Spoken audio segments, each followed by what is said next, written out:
Blue Star vanishes into a lethal mine survival world, where every survivor receives one fragile minecart and only 3 days of protection.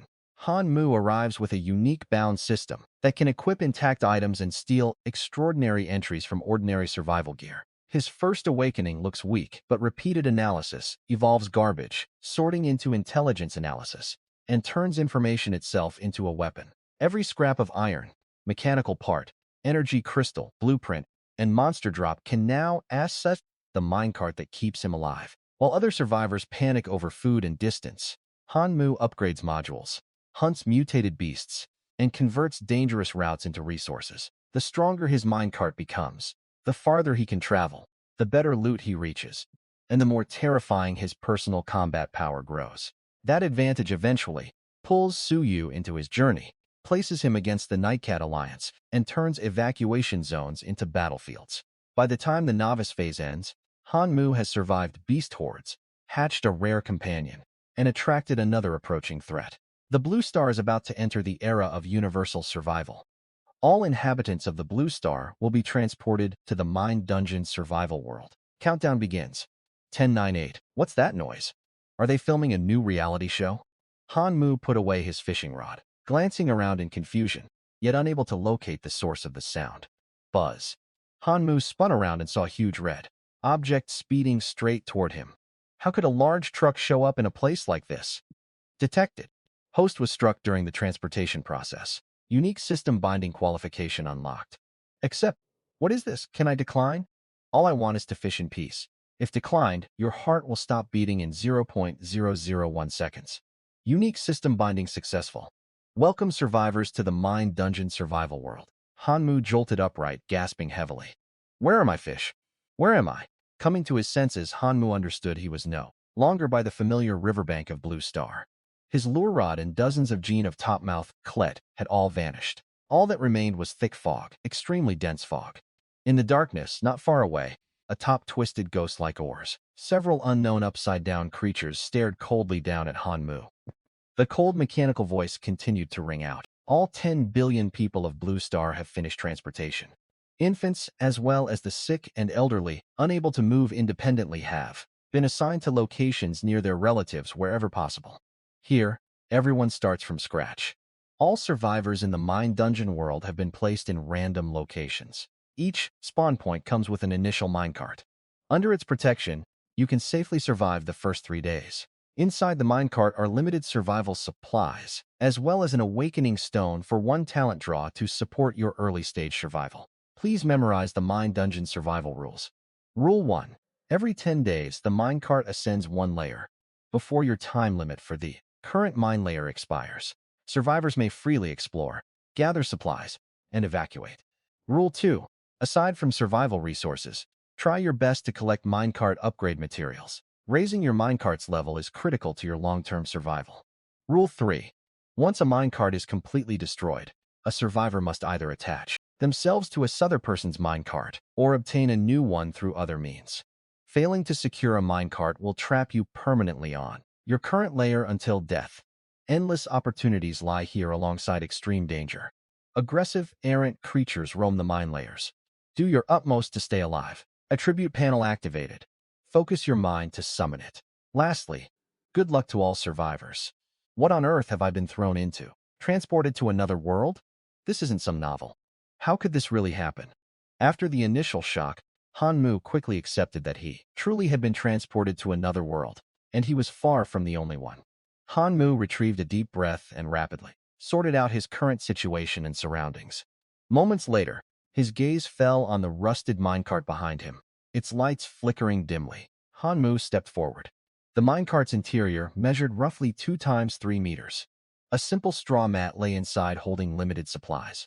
5 times 500 milliliters mineral water bottles, 5 times 10g compressed biscuit portions, 1 times pickaxe. Beside the mat sat an old workbench. Resting upon it was a glowing golden stone that stood out sharply in the dim gloom. This must be the stone for unlocking talents. I wonder what ranked talent I'll get. The instant he picked up the awakening stone, translucent text appeared before his eyes. Detected equipable item. Complete awakening stone. Preview of equipment entry. Extra draw gold. Gain 1 talent draw every 10 levels. Permanent condition preview. Possess 3 entries of your own. Yep. I was told we only get 1 talent draw total. Wait, a permanent entry? Is this a cheat skill? Hanmu's breathing quickened. He recalled being hit by the large truck and hearing about a unique system binding itself to him. Hanmu focused his mind. Seconds later, a translucent functional panel unfolded in front of him. 6 function icons were displayed. Personal info announcements, chat trade hub, backpack map. Hanmu mentally opened the chat interface. Many people were already flooding the channel with messages. Another survivor says, "What is going on here? I was just relaxing at home." Another survivor says, "I roll the support type talent. Any strong players willing to take me along? I'll pay 20 gold coins. Genuine ones. I'll settle up once we're back on Blue Star." Another survivor says, "Wow, talents have tiers. I got a white-gray talent. It's basically useless." Another survivor says, "Hold on. Is this some prank show? Are we still in our home country? Where is the film crew? Where are the cameras?" Another survivor says, "Buddy, stop looking. I've pinched myself dozens of times. It really hurts. Spend your time unlocking your talent instead." Another survivor says, "Oh no, this is the real-life Earth survival game." Hanmu let out a helpless sigh. Reality really does imitate fiction. Just like in most blue star-ridden survival novels, the chat channel was filled with mostly meaningless chatter. Scrolling further, he noticed nobody else mentioned this item equipping function. Hanmu felt a flicker of joy. If this equipment slot was exclusive to him, his growth rate would far outpace everyone else's. If my survival odds go up, there might still be a chance to go back to Blue Star and cast my fishing rod again. Hanmu mentally exited the chat and looked back at the awakening stone. The translucent lines of text remained floating in view. Detected equipable item complete awakening stone. All right, equip it. Hanmu mentally confirmed. The text in front of him shifted. Equipment successful. Obtained entry extra draw gold. Entry effect. Gain 1 talent draw every 10 levels. Available draws 1 permanent condition. Possess 3 entries of your own. Current progress January 3rd. Note 1. Only intact items may be equipped. Damaged items cannot be equipped. Note 2. Removing equipment immediately deactivates its entry. The equipment slot enters a 60-minute cooldown and cannot accept new items during this period. Note 3. When the permanent condition is met, the item vanishes and the entry takes permanent effect. 1 entry is already this overpowered. Imagine if I permanently unlocked several more. The thought lifted Hanmu's spirits and eased some of his anxiety toward this brutal survival scenario. Now time to draw my talent. Extra draw gold. 1 talent draw available. Next draw unlocks at level 10. Use 1 draw. That'll give me another entry. Give me something gold tier. Hanmu gave mental confirmation. Prismatic light burst from his body, forming floating mystical cards. Some burned with flame, some coiled with lightning. Others exuded frigid cold. I wonder what talent I'll receive. Hantu felt a mix of anticipation and nervousness. A heartbeat later, all the cards flipped and slowly came to a halt. 1 pale green card drifted toward him and merged into his body. Information about his newly acquired talent flooded into Hanmu's mind. Garbage sorting green type observation type proficiency 0 out of 100 effect. Precisely identify an item's function and value. Garbage sorting. Do they even do garbage sorting in another world? Staring at the entry description, Hanmu fell into a brief daze. This green-grade observation type talent looked rather underwhelmed on the surface. Still, information was the most scarce resource early on. If I use this well, I can avoid plenty of missteps. Besides, it has a proficiency meter. This should be a growth-type talent. Before Hanmu could test his new ability, translucent text refreshed once more. Name Hanmu human level 010 strength. 8 constitution, 6 agility, 5 perception, 5 satiation, 31 out of 100 mental state 90, out of 100 clear-headed equipment slots, 1 out of 1 second slot, unlocks at level 5 equipped item. Awakening stone active entries. Extra draw gold garbage sorting green. Meanwhile, system knowledge flooded into his consciousness. Item quality determines entry quality. Items and entries are ranked. White, green, blue, purple, gold, red. Identical entries are overwritten by higher grade versions. Effects do not stack. I've only got 1 equipment slot and 2 entries for now. Hanmu muttered to himself. When I level up and unlock new slots, I'll be able to permanently activate different entries. Hanmu dismissed the panel with his mind. He glanced down at his clothes, and faint cyan lights settled over his vision. Lines of information materialized before his eyes. Item, budget short-sleeve t-shirt, white durability. 1/2 purpose body covering for decency. Silence. Long silence. That's painfully realistic. He had half expected his clothes to count as proper gear. Instead, the talent's feedback was brutally down to garbage sorting. Proficiency, plus 11,100. So, inspecting items raises proficiency. Hanmoon nodded thoughtfully, turning his attention to the console at the front of the minecart. First priority was figuring out the minecart status. Stepping forward, he read the large glowing display. Minecart number 12,342 times 3 sq meters. Level 1 load capacity, 300 kilograms energy, 2,006. 1 energy point is almost equal to 1 hour. Runtime speed 30 kilometers per hour. Installed modules. None. Durability 30 out of 100. Upgrade requirements. Iron or X50 mechanical parts times 50 safety radius. 5 meters protection remaining. 3 days. According to the rules, absolute safety from the minecart only lasts 3 days. My top priority is upgrading the minecart to buy more time to develop. Hanmu brought up the map panel to locate the nearest evacuation point. The closest one lay fully 1.0 kilometers away. What a terrible starting position. Hanmu's eyes twitched. Current energy only gets me roughly 600 kilometers. Still a long way from the evacuation spot. I've got 10 days. Head slowly toward the evacuation zone. Scavenge energy and upgrade materials along the way. No more hesitation. Hanmu started the minecart and input the destination on the console. With a low rumble, the minecart began to travel slowly into the fog. It even has autopilot. That's convenient. Hanmu sighed in relief and activated garbage sorting to observe outside. The fog was dense, even with headlights shining through. Visibility barely stretched 5 meters. Thanks to his talent, translucent labels floated out of the mist, marking resources and their directions. Discarded iron drum, white purpose, storage container, or can be broken down for small amounts of iron ore and mechanical parts. Garbage sorting proficiency, plus 12.0. Garbage sorting proficiency plus 1. Garbage sorting proficiency plus 180.0. He steered the minecart along, stowing every scrap he spotted inside the cabin. Watching his rising proficiency bar, Hanmu glanced satisfied. At this rate, both the minecart and talent will hit their upgrade threshold soon. Staring at the pile of gathered supplies behind him, he mentally summoned a new panel. Detected decomposable materials item, discarded iron drum white decomposition yield, iron, or X3 mechanical parts 2. Begin decomposition. Hanmu eyes lit up. He mentally confirmed without hesitation. Decomposition starting. Progress 0%. Hanmu acknowledged it, impressed by how smart the system seemed. 10 seconds past progress.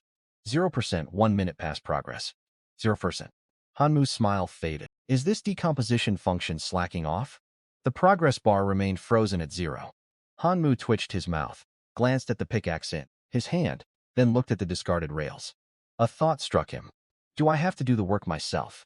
His expression darkened. He gripped the pickaxe and smashed it hard against the iron drum. Clang! The loud crash echoed inside the minecart. The stagnant progress bar finally ticked forward. Decomposition progress 1%. So-called decomposition only gives me a progress counter. He complained inwardly, yet kept swinging. Metallic impacts rang out. Iron shavings and debris scattered as the bar slowly climbed. Progress 5%. Progress 21%. Half an hour later, Hanmu leaned heavily on his pickaxe, gasping for breath. I really should have exercised more.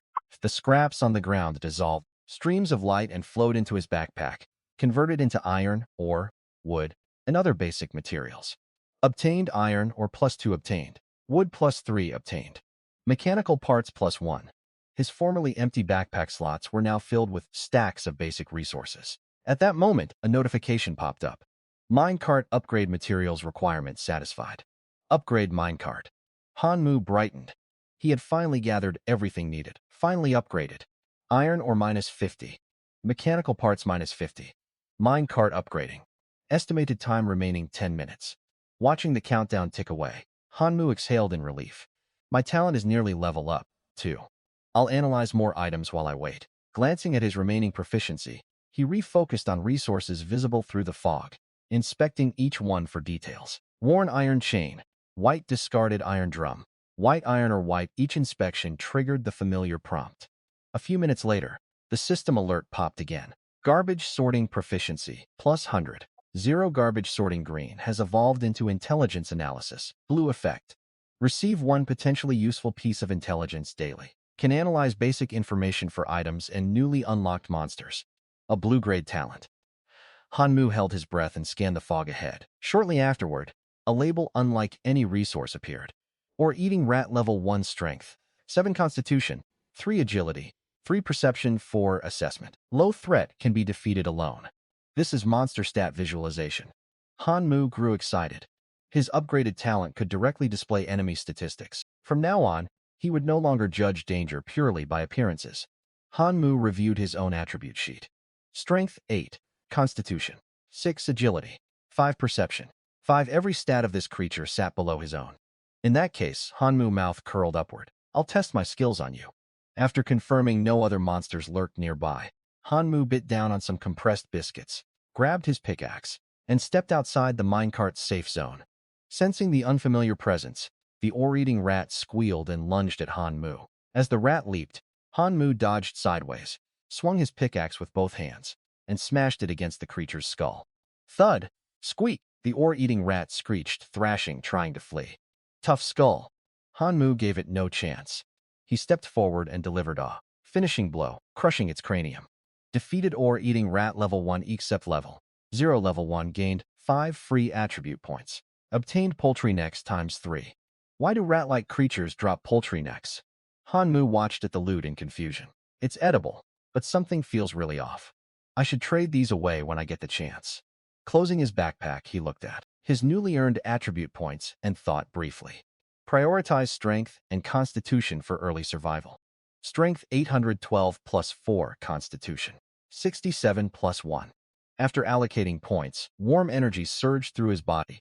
He clenched his fist, noticeably feeling his increased physical power. If I met another one of those ore-eating rats now, I could finish it in one hit. While he was getting used to his boosted stats, the minecart's mechanical tone chimed once more. Minecart upgrade complete. Please select an installable module. 2 glowing module cards materialized before Hanmu's eyes. The left card shimmered blue, ringed with sharp metal spikes and radiating menace. Spike Fortress Blue Type Offensive Module Effect. When activated, the minecart unleashes piercing attacks every 5 seconds, damaging enemies in surrounding range. The right card glowed blue as well, interlocking gears rotating across its corner. Enhanced Drive Blue Type Power Module Effect plus 20% speed, plus 10% total energy capacity. A close-range defensive attack module won't be all that helpful once the newbie protection wears off. What I need most right now is mobility, to gather resources and level faster. Hanmu hesitated briefly, then mentally tapped the right H-hand card. Module selected. Installing time remaining 29 minutes and 59 seconds. Watching the installation timer countdown, Hanmu stretched, picked up his pickaxe once more, and charged toward nearby low-level monsters. Take this. Defeated or eating rat level 1x plus 10. Take this. Defeated or eating rat level 1x plus 10. Obtained poultry. Next times 2 half an hour later. After the last nearby or eating rat fell, another alert popped up. Level 1 level 2. Gained 5 free attribute points. Hanmu assigned his new points to strength and constitution again. Warm energy washed over him, soothing most of the muscle soreness built up from combat. Leveling up feels amazing. Just as he savored the thrill of power-ups, the cold mechanical voice interrupted once more. Regional survivor population halved. Supply drop event activated. Resource treasure chests will spawn in random locations every 8 hours. Good luck, survivors. The population is already cut in half. Hanmu was taken aback. Barely 2 hours had passed, yet so many people had perished. He opened the chat channel. Messages scrolled far slower than before. Many survivors shared his shock, venting fear and panic in public chat. Another survivor says so many people have died already. What are we supposed to do next?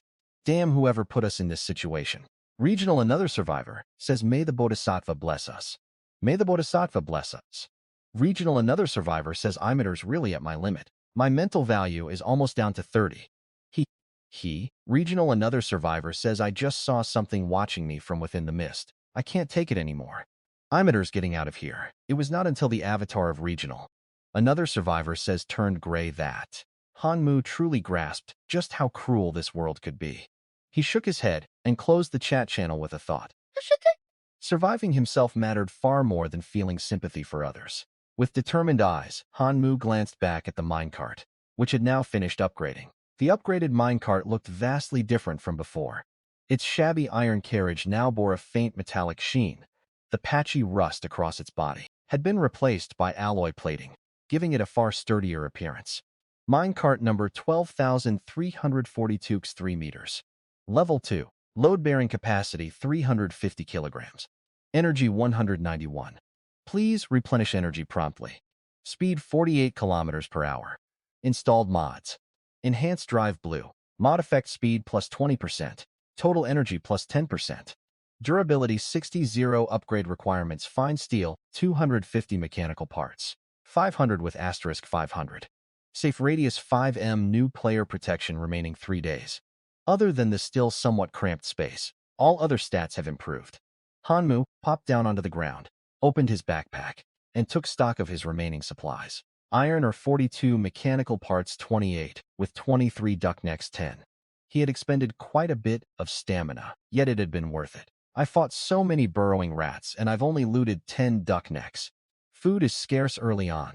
These duck necks could be traded for other materials. After thinking it over, Hanmu decided to trade the duck necks away. The duck necks dropped by rat-like creatures still left him feeling uneasy. He opened the trade interface. Many survivors were posting what they wanted to buy and sell. Selling exquisite wooden barrel in exchange for 10 portions of food or water. Selling rusted steel rebar in exchange for 1 weapon or piece of armor. Gift supplies by clicking avatars. Gain merit +1. Aside from a handful of legitimate trade posts, most messages were from people trying to get items for nothing. C shook his head and scrolled through the channel searching for what he needed. Selling 1x weapon crafting blueprint for 10 portions of food or water. Ready-made weapons or armor are also acceptable trades. A weapon crafting blueprint. Hanmu's eyes lit up. My pickaxe is running low on durability. It won't hold up against higher rank monsters. I need to prepare ahead of time. He opened the details, and the item stats appeared before him. Weapon crafting blueprint. Type. Consumable effect used to craft a weapon. Weapon type and quality are randomized. That's all the information. Hanmu frowned. Randomized type and quality. If I only get common grade gear, this will be a bad deal. 10 portions of food were extremely valuable this early in the survival game. Staring at the item description, Hanmu suddenly remembered something. A faint cyan glow flickered in his eyes. Additional lines of text slowly appeared beneath the sparse effect description. Effect used to craft a weapon. Weapon type and quality are randomized. Hidden information. This blueprint can craft heavy crossbow. Quality green. Crafting materials with 10 iron or 5 mechanical parts *3. It really works. Hanmu let out a quiet laugh. It was like scratching a lottery ticket while already knowing the winning numbers. No gambling required. Imeters taking it. Hanmu brought up the trader's profile without hesitation. Unlike the chat system, the trade system displayed partial verified identity information. The trader was a young woman by the name of Fake Herson. She looked sweet-faced and roughly 20 years old. Private chat. Hanmu. Hello. Is that weapon blueprint still available? After a short wait, she replied. Private chat. Fake person, yes. Do you have 10 portions of food? Private chat. Hanmu. Can you lower the price a little? 10 portions of food is quite steep. Hanmu could gather 10 portions of food, yet with supplies so scarce, bargaining made sense. Private chat. Fake person. Ready-made equipment works too. Private chat. Hanmu. I don't have any on hand. Private chat. Fake person. Then do you have my card upgrade materials? 10 units of material count as 1 food portion. Hanmu raised an eyebrow. Reading the reply, 10 material units for 1 food portion. That seemed fairly reasonable. He was nowhere close to gathering the massive amounts needed for his next minecart upgrade. It made sense to acquire the blueprint first. Still, since he was already bargaining, he might as well push for a better offer. Private chat. Hanmu, I do have some materials, yet food and water are also in short supply for me. I truly cannot spare that much. Hanmu, how about 3 portions of food, 1 bottle of mineral water, and 20 units of iron ore? Private chat. Fake Herson, you might as well ask me to hand it to you for free. Hanmu. Food is incredibly precious right now. Please understand. Imeters genuinely interested. There was a long pause on the other end. Fake person. Add 1 more food portion and another 10 iron ore. Private chat. Hanmu deal. Hanmu quickly opened the trade panel.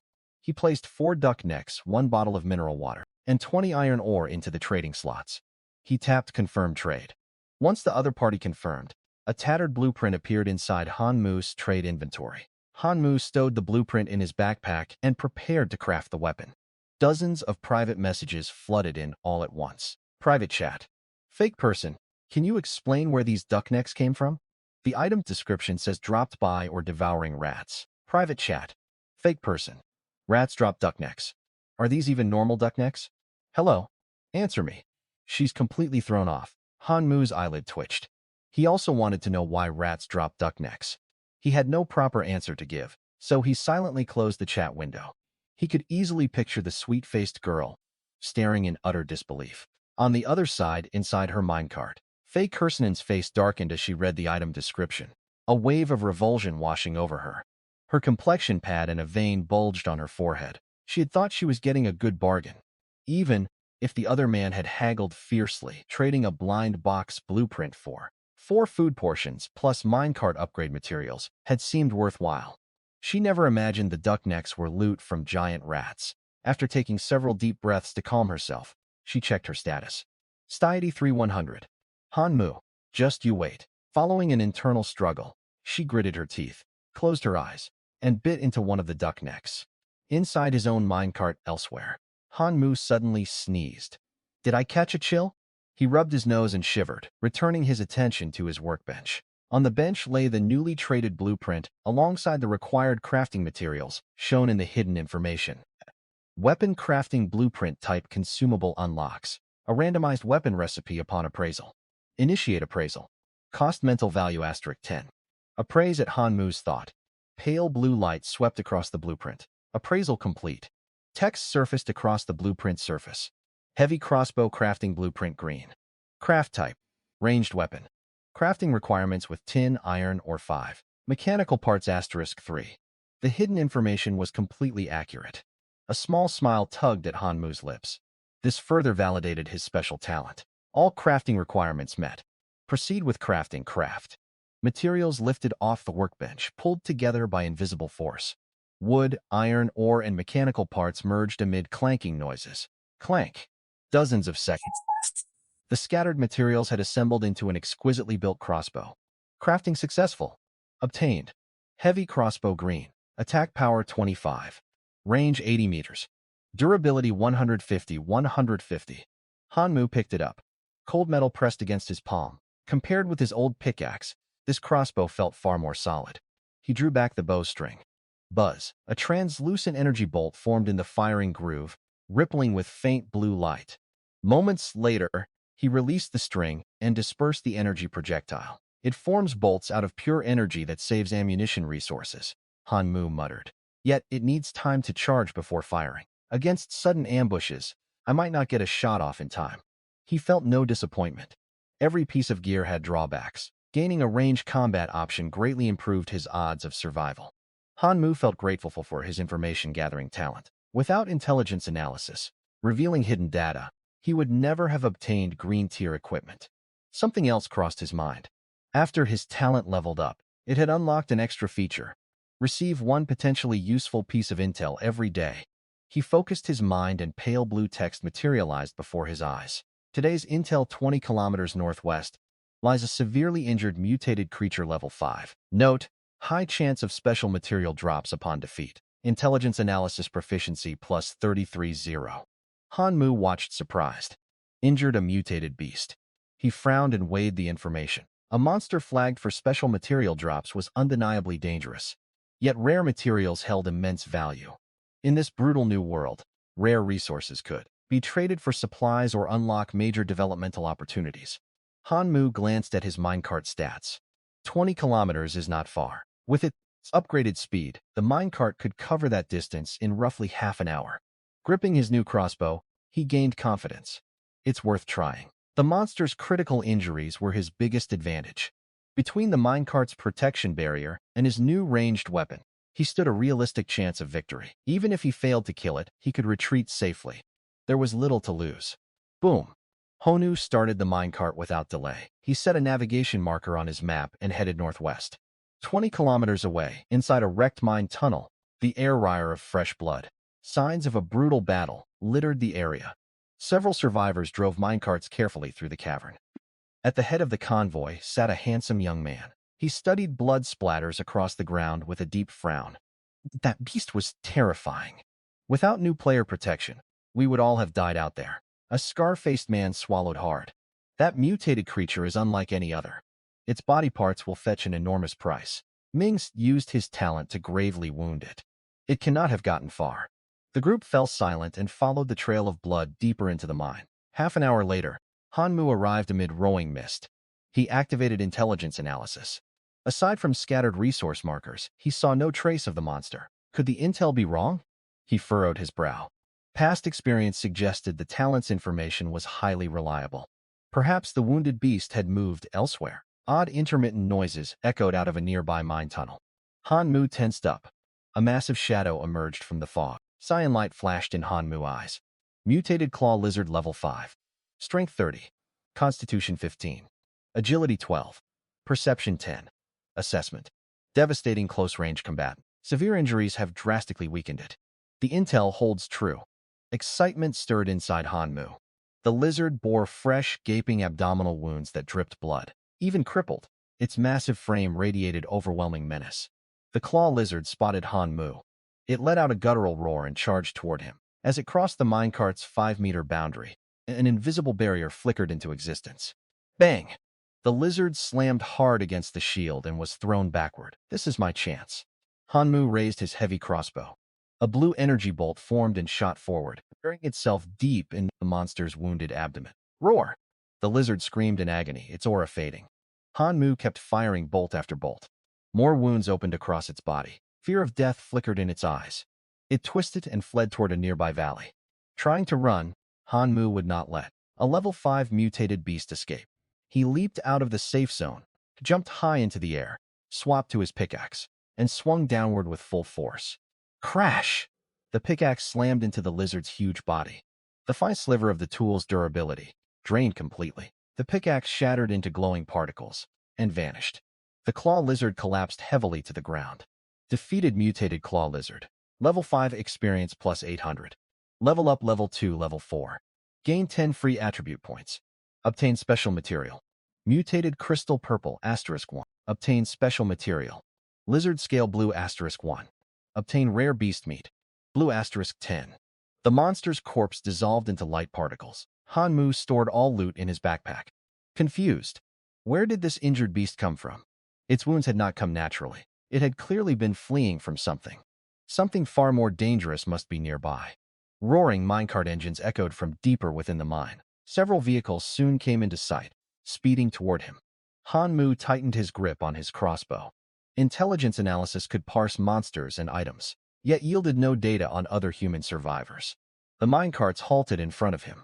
Doors slid open and a thin young man stepped out. Hey you, did you see a badly hurt monster run past here? The thin man spoke in arrogant, doinering tones. Hanmu replied nothing.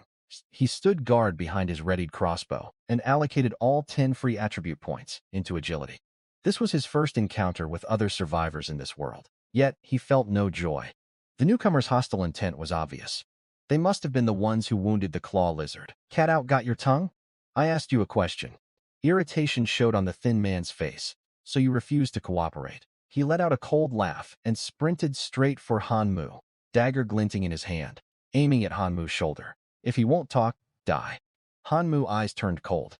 His crossbow had already finished charging. Swish. The energy bolt flew toward the man's wrist. Ah! He screamed. His dagger clattered to the ground before he could react. Hanmu immediately began charging a second bolt, intent on finishing the fight. There was no room for compromise once hostilities had broken out. Just before the second bolt struck the thin man's face, a shout rang out. A burly figure dashed in front of him and swung a pickaxe, smashing the projectile mid-flight. Clang! Great force jolted the big man's arm, sending him staggering several steps backward. He glanced at his tingling palm, his expression slowly turning grave. Duh, this guy attacked me out of nowhere. The thin man clutched his injured wrist, his face dark with pain. An unprovoked attack. Hanmu replied coldly. What a case of the villain crying victim first. Silence fell over the surroundings. Scar-faced Dao stared fixably at Hanmu. This ordinary-looking young man had managed to wound his companion in an instant.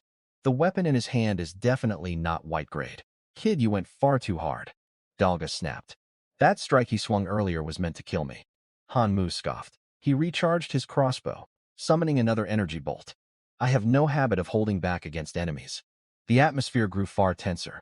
Da tightened his grip on his pickaxe, his gaze turning vicious. As the two sides stood deadlocked, the door of the minecart in the background slowly slid open. Friend, there is no need for such hostility.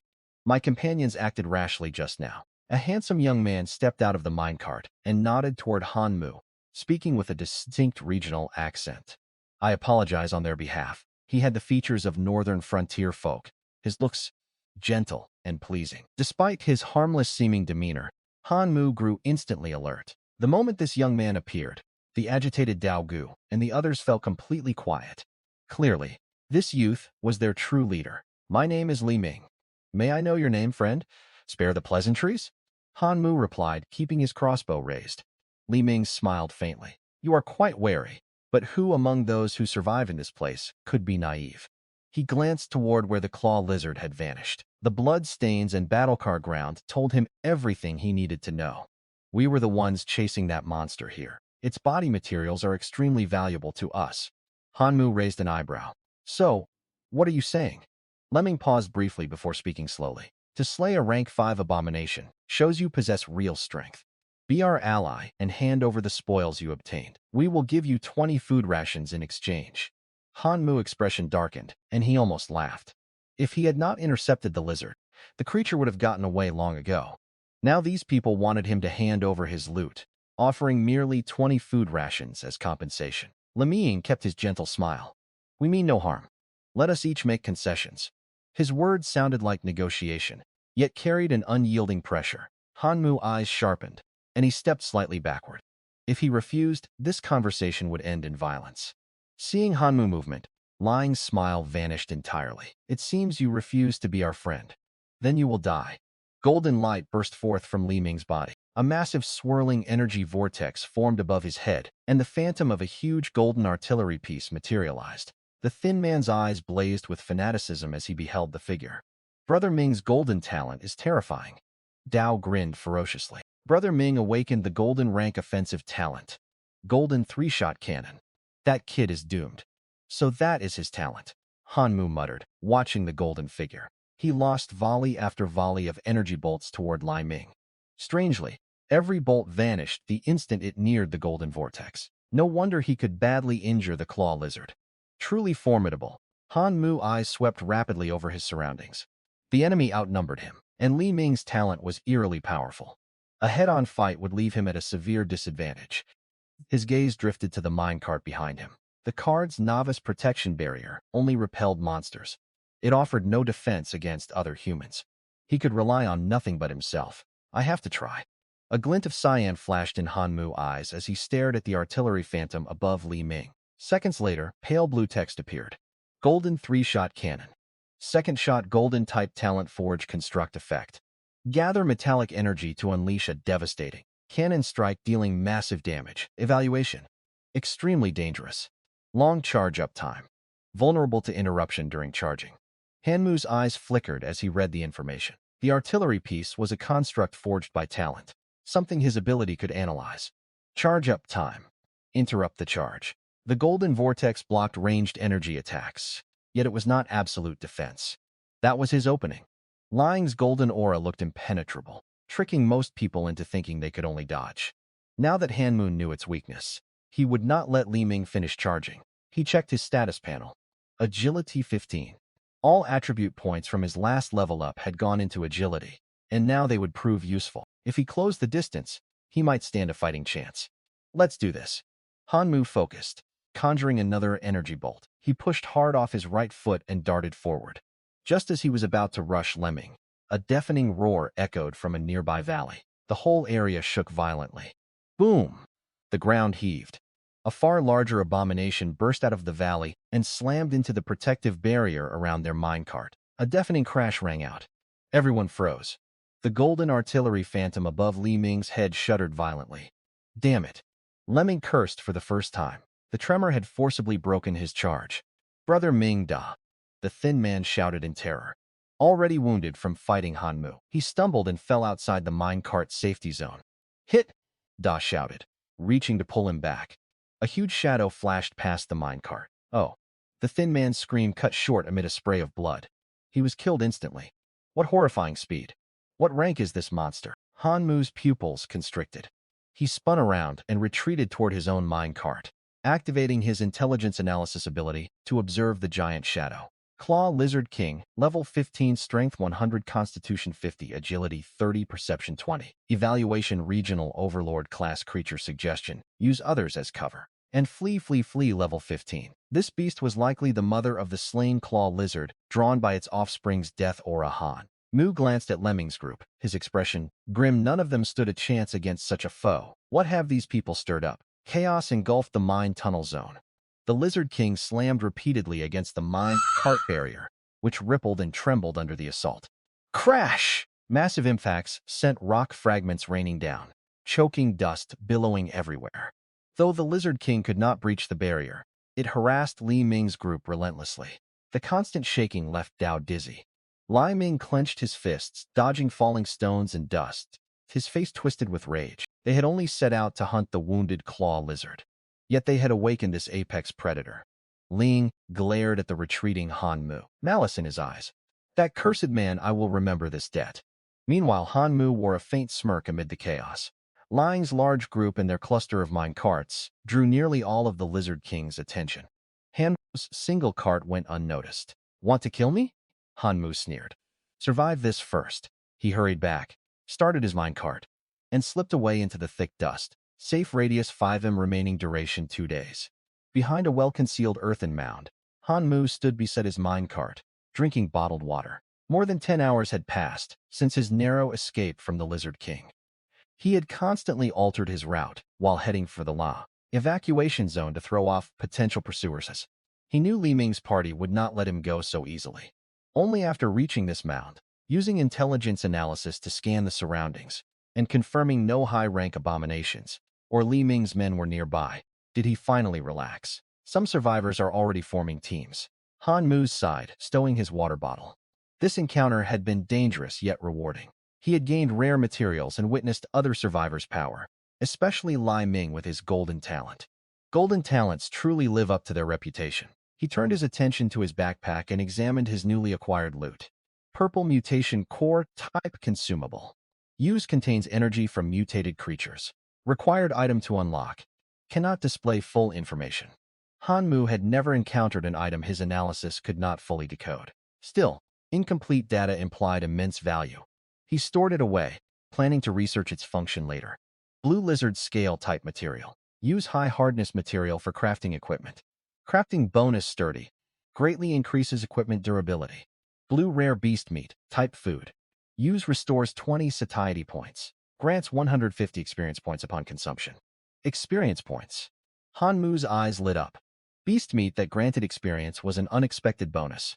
He was only 1 level away from unlocking his second equipment slot. And this meat would get him there. Still, he could not bring himself to eat the raw bloody flesh. Raw meat is out of the question. I need fire to cook it. He opened the trade interface. Many survivors had adapted to this world, exchanging food and minecart upgrade materials. Han Mu quickly located what he needed. White lighter type consumable. Use ignites 10 times total. Trade requirement 5 iron ore, 5 mechanical parts. Han Mu completed the trade without hesitation. Minutes later, he stared at the orange-red flames with anticipation. He placed the rare beast meat over the fire to roast. A rich aroma gradually spread. Roasted beast meat tastes surprisingly good. Han Mu tore off a piece and bit into it. A system prompt popped up. Consumed blue rare beast meat. Satiety plus 20. Experience plus 150. It works. Han Mu's eyes brightened. He ate 4 more portions. A translucent panel floated before him. Satiety 87,100. Experience 65,800. Level 4. 4 level 5 gained 5 free attribute points. Congratulations. Second equipment slot unlocked. Current equipment slots 1-2 unlock third slot at level 20, or by permanently embedding 5 or more white rank or higher affixes. Finally, the second equipment slot. He assigned his new points to strength and constitution.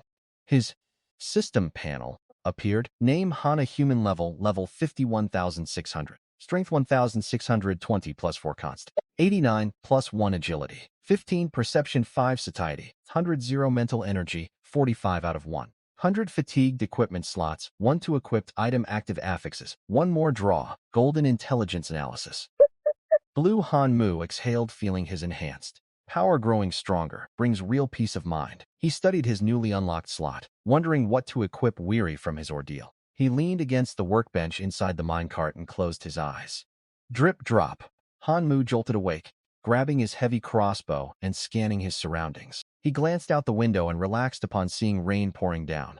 Even the mine tunnels have weather changes. Rain lashed the windows and he shivered. I slept far too deeply. Exhaustion from the previous day's fighting had pulled him into heavy sleep. After a full night's rest, his mental energy was fully restored. He stretched, warmed up briefly, and opened the regional chat channel. Many survivors had begun forming squads. Messages scrolled rapidly. Another survivor says, anyone at evacuation point A3. My minecart is upgraded. Let's team up.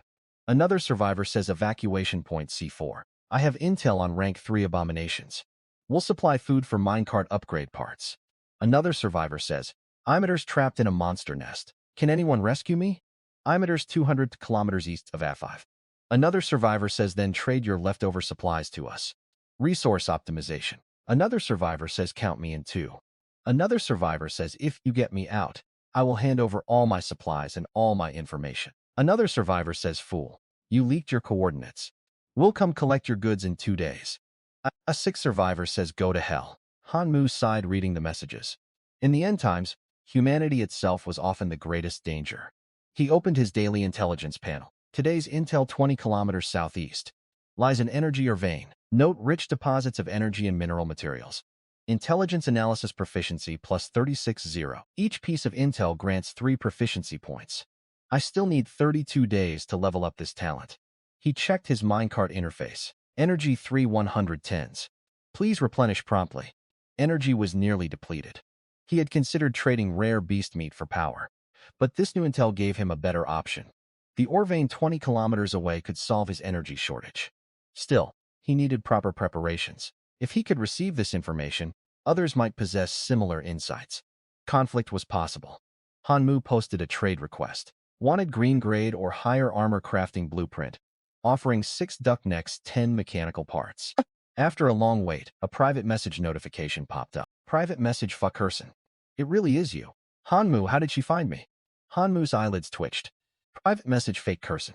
Answer me quickly. Han Mu considered ignoring her until the next messages arrived. Private message, fuck Herson. Onex giant hammer crafting blueprint. Onex defensive armor crafting blueprint. Private message, fake Herson. If you don't reply, I sell them to someone else. Han checked the details. Blue giant hammer crafting blueprint type consumable. Effect crafts random hammer type weapon. Crafting materials 25 iron ore 10 mechanical parts blue defensive armor. Crafting blueprint. Type consumable. Effect crafts random defensive armor. Crafting materials 20 wood 10 iron ore. Blue grade blueprints. Han Mu was surprised and curious about Fei Kherson. She had obtained so many blueprints and resources in just 1 day. She was no ordinary survivor. Private message, Han Mu. Name your price. Private message, Fa finally reply. You haggler. Private message, Han Mu. Let's get down to business. Private message, Fei Kherson. 20 water or food rations for both blueprints. Han Mu frowned. Where would she need so much food? His total stock of water and food barely met that number. Trading everything would leave him nothing to survive on. Private message, Han Mu. 6 duck necks, 2 bottled water. For compressed biscuits, 2 rare beast meat portions. That is all I can spare. These include high-quality rations. Trade these for the 2 blueprints, plus their required crafting materials. Silence followed his message. After a long pause, Fei Kherson replied, Private message, Fei Kherson. You drive a brutal bargain, you haggler. This is my absolute best offer. Seconds later, her reply came. Private message, Fei Kherson. Deal. Han Mu wondered why she needed so much food for, yet he asked no questions. He placed his items into the trade window. Immediately afterward, Fei Kherson sent over the 2 blueprints and the required batch of materials. After Han Mu double-checked the blueprint details, he got straight to work. Moments later, the item crafting finished. Obtained. Blacksmith's giant hammer blue. Attack power 40. Durability 300/S300, effect 20% boost to efficiency. When gathering minerals and dismantling resources. Obtained exquisite armor, blue armor value 15. Durability 300/100, effect perception +5. Note weapon attack power and armor value convert directly into corresponding attributes. Example, 1 attack power equals 1 strength, 1 armor value equals 1 constitution. Staring at the two newly forged blue-grade pieces of gear, Hanmu equipped them right away. His status panel refreshed. Name, Hanmu Human. Level 51,600. Strength 60. Constitution 24. Agility 15. Perception 10. Not satisfied yet, Hanmu pulled the magic lizard scales and mutated crystal core out of his backpack. With a thought, a faint translucent blue panel unfolded. Detachable ache keepable item detected. Mutated crystal core purple. Preview equipment AX. Lizard transformation purple. Preview AX effect. Transform into a claw-rending magic lizard for combat. All attributes double. Duration 30s. Cooldown 1H. Preview permanent unlock condition. Obtain 1 strand of Overlord rank Lizard Clan True Blood. Overlord rank. There's no way I can fulfill that permanent unlock any too soon. Still, this gives me an extra life-saving trump card. Hanmu shifted his gaze to the magic lizard scales. And the text updated detectable a keepable item. Magic lizard scales blue preview equipment. AX sturdy physique blue preview. AX effect reinforce the toughness of internal organs. Base constitution plus 20%. Preview permanent unlock condition. Sustain 500 impacts. While the item remains equipped. Current equipment, slots January 2nd. Equip now. Reading through the magic lizard scale stats, Hanmu chose to equip it immediately. I need to raise my base attributes as fast as possible early on. Equipment successful. AX gained. Sturdy physique blue. AX effect. Reinforce the toughness of internal organs. Base constitution plus 20%. Permanent unlock condition. Sustain 500 impacts while equip progress 0 out of 500. Before Hanmu could even let out a breath, the awakening stone, sitting in his first equipment slot, dissolved into soft light and merged into his body. Translucent text popped up once more. Pre-equipped item awakening stone active AX. 1 more draw gold. Permanent unlock conditions met. Permanent unlock complete. 1 more draw gold has become a permanent affix. Item consumed. Current equipment slots January 2nd. Unlock 3rd slot upon reaching level point. 20 or permanently unlocking 5+ white rank or higher affixes. I completely forgotten. I already had 3 affixes active. Pleasantly surprised, Hanmu retrieved out the mutated crystal core. Cannot equip it this time. A 60-minute cooldown applies after freeing an equipment slot before re-equipping items. As expected, there is a cooldown. Hanmu stowed the crystal core away, set his navigation marker, and headed for the location from the intelligence report. About half an hour later, Hanmu arrived outside an unassuming mine entrance. He spotted MINECART tracks across the ground and frowned. Someone's already been here. He had no idea how many resources the intruder had taken. Only 1 set of tracks. Let's go in and check.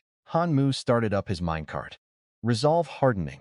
He had come this far, and he would not leave empty-handed. Chances were the trespasser had worked alone and could not have stripped the whole site. If all else failed, he could trade monster meat for energy supplies and head to the extraction point. Boom! The minecart rumbled into the tunnel. Hanmu kept his speed low. He picked off alien creatures along the path with his crossbow, clearing obstacles on his retreat route. Deeper inside, a half-shot stone gate came into view. Bloodstains and marks of heavy combat marred its surface. A fierce fight had clearly taken place here. Hanmu climbed out of the cart, peered through the gap and saw no living creatures. He exhaled and shoved the gate open. A thick stench of blood washed over him. His expression turned grave. Multiple passages branched off behind the gate. Everyone scored with minecart tracks. Let's head down one and see. He acted immediately. Hanmu drove the cart down one tunnel. More than 10 minutes passed before the minecart ground to a halt at a narrow stretch of path. Can't go any further.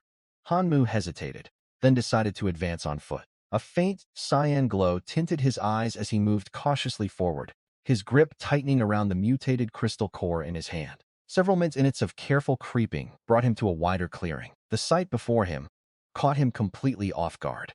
Brilliant green light surged like an emerald lake. Upon closer look, the ground was carpeted with pale green or chunks. Energy crystal green use stores massive amounts of energy for powering devices. Han Mu watched the field of crystals and drew a sharp breath. There must have been hundreds, maybe thousands of them. I've hit the jackpot. Shock faded in a few seconds. He pulled out his blacksmith's giant hammer and started smashing the ore. Repeated impacts rang out. Obtained. Energy Crystal X2. Obtained Energy Crystal X3. Obtained Energy Crystal X1. Such a stockpile of energy crystals represented an enormous fortune for this stage of the world. Excitement surged through Han Mu. This trip had more than paid off. Whoosh! Just as Han Mu hammered away eagerly, a sharp whistling sound cut through the air. He threw himself sideways, drew his heavy crossbow, and scanned his surroundings. Wearily, a wooden arrow quivered in the ground exactly where he had stood. Human! Han Mu's gaze locked forward. Two figures stepped out from another passage behind the crystal field. They were human-shaped beings with deep green skin. System intelligence fed him their full stats. Goblin Miner level 2 strength 12 constitution 8. Agility 5 perception 5 assessment, slow moving low. Threat Goblin Archer, level 3 strength 15, constitution 4, agility 10. Perception assessment decent range damage, poses moderate danger. Good neither is higher. Then level 3 Han Mu loosed several energy-charged bolts without warning. The two goblins screeched hoarsely. The archers scrambled back and returned fire. Swish, swish, swish. Arrows rained down, locking down Han Mu's position. The minor goblin hurled its iron pickaxe straight at him. Han Mu dodged, sprinted toward his foes, pushed off the rock wall, and landed above the goblin miner. His giant hammer crashed down with crushing force, reducing the creature to a spray of gore. Killed Goblin Miner level 2. Experience plus 20. Fear flashed across the archer goblin's face. It abandoned its attack and lifted a horn to its lips. An energy bolt tore through its torso before it could blow. Whoa! The horn blared even as the goblin dissolved into fragments. Alarm blared in Han Mu's mind. A terrible premonition washed over him. He snatched up loot, dropped by the miner, and fled. Horrific howls echoed behind him, spurring him to run faster. He jumped back into his minecart and raced toward the exit. Back at the crystal clearing, far larger goblins roared in rage over the depleted crystals and their deadkin. Their aura vastly outmatched the earlier pair. The whole mine trembled under their presence. That thing really called for reinforcements. Thank goodness I ran fast. Once he had put some distance between himself and the hostiles, Han Mu relaxed his tensed muscles and pushed the cart to maximum speed. Han Mu mentally checked his backpack as he traveled through the tunnel, a deep sense of satisfaction settling over him. He had gathered 200 energy crystals in a very short time, more than he could ever have imagined before. After a quick think, he planned to use some crystals to refuel his minecart and trade the rest for rare materials. His eyes fell on loot dropped by the slain goblin miner. Boomerang skill scroll level 1 green. Type skill book effect. Learn Boomerang. Throw melee weapons and have them return to your hand. A skill. Is this the attack that Goblin used? Han Mu retrieved the scroll in his hand. Translucent text surfaced. Detectable AIK keepable item Boomerang skill. Scroll green. Preview equipment AX. Precision throw green. 20% increased hit chance for thrown items, plus 20% thrown attack damage. Preview permanent unlock condition. Land 300 successful hits with thrown attacks. Current equipment slots January 2nd. Equip now. Precision throw. Han Mu's eyes lit up. While this AX did not raise base physical stats, it was extremely practical. Combined with throwing skills, melee weapons could double as ranged weapons to pull off unexpected combat tricks. Best of all, its permanent unlock requirement. Landing thrown hits seemed fairly manageable. Equip. Han Mu wielded it, and the scroll vanished. Knowledge flooded his mind. Proper throwing motions. Effective range. Every nuance of the boomerang skill was imprinted into his consciousness. This must be the bonus for equipping skill-type items. No need to figure everything out by trial and error. His panel updated. Equipment slots 2 halves. Equipped items Magic Lizard Scales. Boomerang Skill Scroll. Active affixes. Intelligence Analysis blue. Sturdy Physique blue. Precision Throw green. Permanent affixes. 1 more draw gold. Skill Boomerang level 1. Proficiency 0 out of 100. Though he understood the skill intellectually, he still needed physical practice. Han Mu stood and began practicing. A quarter hour went by before he realized something strange. He had not reached the mine exit, nor could he see the stone gate he had passed through on entry. Could the tunnels be shifting? Han Mu calmed himself and stopped advancing blindly. He pulled an iron or chunk from his backpack and set it on the ground beside the cart as a marker. He restarted the minecart and drove onward. 10 minutes later, he rounded a familiar bend. The same iron or chunks at exactly where he had left it. Damn it! Trapped in winding pitch-black tunnels would fray anyone's composure. He slapped his own cheek to refocus and brainstorm a solution. He placed another iron or marker further along, then used his giant hammer to carve a deep notch into a rock face. He sat still and observed. Time dragged on. His mental strain built and his mental value steadily dropped. Am I going to die down here? Crack! A faint scraping sound echoed. Hanmu spun toward the noise. A goblin clung to a stretch of bare rock wall where nothing had been a moment before. Its hideous green face snarled, and it lunged at him. Where did that come from? Taken by surprise, Hanmu hurled a piece of or at it. The goblin leaped upward onto the ceiling. The throne or altered its trajectory mid-flight, smacked square into the goblin's face, then arced back into Hanmu's grasp. Precision throw green. Permanent unlock progress 1/300. Boomerang level 1 proficiency plus 1100. Enraged, the goblin prepared to strike again. This time, Hanmu threw his giant hammer. It crashed into the monster, which dissolved into experience points. Hanmu noticed the rock wall. Bearing his carved notch had shifted position. The tunnels really are rearranging themselves. He carefully observed the pattern of movement. Eventually, he worked out the rhythm. At the exact moment the tunnel shifted, he gunned the minecart forward into a new passage. He breathed in relief when his old markers did not reappear. His relief was short-lived. A strange shape loomed out of the darkness ahead. Hanmu slammed on the brakes. Suspended in mid-air by thick twisting vines hung a black minecart. This had to be the vehicle belonging to the person who had entered before him. Its state warned of deadly hidden danger in this zone. Hanmu prepared to sneak past when a woman's voice rang out. Hey, did you come after my distress message? Emitters Unit 6537. Unit 6537. Hanmu recognized the call sign from the public chat channel. By pure chance, he had stumbled straight to where she was trapped. Get me down and all my resources are yours, the woman called urgently. Hanmu made no move. How did you end up trapped here? I found this special mine. I was about to leave and got caught in this trap. She replied quickly. A special mine? Did you find anything valuable?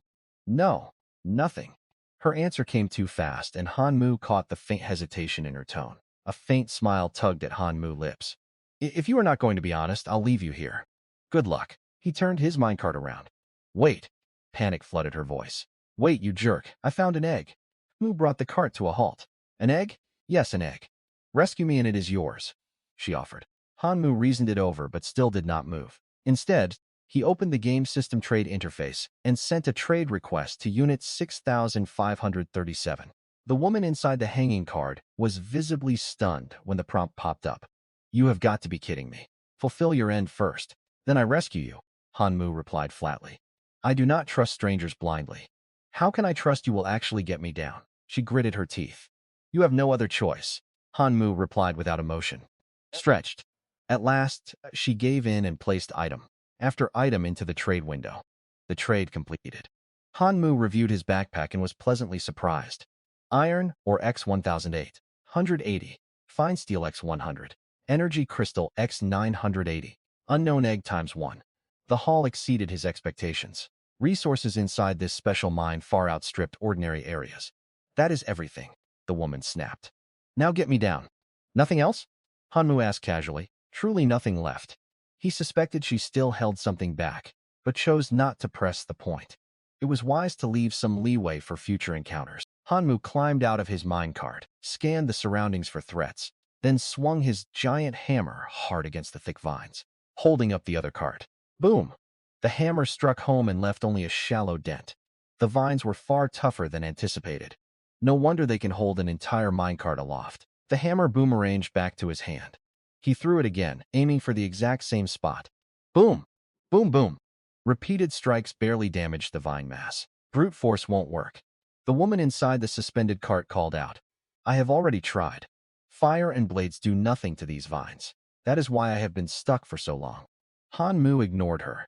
Low rumbling vibrations grew louder, drawing closer. Damn! They caught up faster than I hoped. He glanced toward the source of the rumble, then up at the hanging cart. Flee or attempt a rescue. After a brief moment of hesitation, he stowed his hammer, scanned his surroundings once more, and stepped back. Then he sprinted forward, pushed hard off the stone wall, and jumped to land squarely on top of the suspended minecart. The woman's eyes widened in shock. What physical ability, Hanmu? What level are you? Hanmu glanced down at her. Her appearance matched her trade system avatar. She was quite good-looking, yet her loud, brash manner clashed sharply with her real name, Suyu. Asking someone's level is like asking a woman's age. It is impolite, Hanmu replied coolly. Suyu rolled her eyes.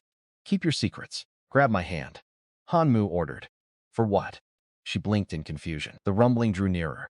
Do you want to stay here or not? Realizing how close danger was, Suyu palled. Did you draw those monsters here? She reached out and Hanmu seized her wrist. In one smooth motion, he hauled her onto the cart roof. Jump, Hanmu replied. Jump. From this height we will get hurt. Hanmu did not wait for her to finish. He held onto her and leaped off the suspended cart. Thud. Without pausing, he hurried toward his own minecart not far away, set her safely onto the ground beside it, and raised his weapon. An energy arrow shot forth. Meanwhile, a giant hammer was flung out rapidly, colliding with an object flying out of the darkness. Boom! A massive shockwave erupted. The giant hammer flew straight back into Hanmu's hands. The overwhelming force sent his whole body flying backward. Using that recoil, Hanmu moved with lightning speed. He grabbed Suyu by the collar and carried her safely down to the minecart's secured area. Get on first. Hanmu snapped in a low voice. From the darkness, a goblin over 3 meters tall burst into view. It gripped a massive hammer in its hands and smashed it hard against the minecart. A violent jolt shook the vehicle. The minecart's protective mechanism activated, blocking the blow. Rumble. The minecart rumbled loudly and its wheels began to turn. Hanmu operated the minecart non-stop. His peripheral vision caught the figure outside, and an information panel materialized. Goblin Lord level 10. Strength 80. Constitution 35. Agility 25. Perception 7. Evaluation high danger level. Evacuation is advised. Can't win, fall back first. What about my minecart? At that moment, Suyui suddenly snapped back too. Her senses, staring at her own minecart, still tangled in vines high above the ground. Ignoring her question, Hanmu accelerated further. I only promised to get you down. I never said anything about saving your minecart. Suyu froze, her eyes widening. Wait a minute, how can you be like this? Arrows and boulders kept flying from behind, slamming against the minecart's protective shield. The whole vehicle shuddered with every impact. Suyui's face padded slightly as she gripped the handrail beside her tightly. Hanmu shot her a glance and said grimly, Do you really think we have time to cut through those vines right now? Suyu gritted her teeth. She knew full well that without Hanmu, she would still be trapped back there. Moreover, without the protective mechanism, both of them would have already perished. The minecart sped up and darted into the tunnel passage. Stop! The path ahead will only loop us back. As Hanmu navigated through the tunnel, Suyu's voice rang out beside him. Hanmu frowned. Are you certain? I'm sure. Suyu stared forward, her tone unusually serious. Stop the cart. Wait for my signal before moving again. Hanmu glanced at her, then glanced back toward their pursuers. After a brief moment of hesitation, he brought the minecart to a halt. My talent lets me obtain regional map intelligence. Suyu closed her eyes as if sensing her surroundings. If you want to shake off those green skin monsters, you need to listen to me. Obtain regional map intelligence. Surprise flickered across Hanmu's eyes. In this mine world where information was scarce, accurate map intelligence was just as valuable as powerful combat ability. Go. After a short silence, Suyu spoke abruptly. Hanmu hit the accelerator and the minecart raced forward. More than 10 minutes passed, guided continuously by Suyu. The tremors and roars from behind gradually faded away. We actually lost them. Of course we did. Count yourself lucky to have me around. Suyu tilted her chin upward. For the next stretch of time, Su kept issuing directions. 2 hours later, a familiar stone gate finally came into sight, before Hanmu and Suyu were finally out. Hanmu let out a long sigh of relief.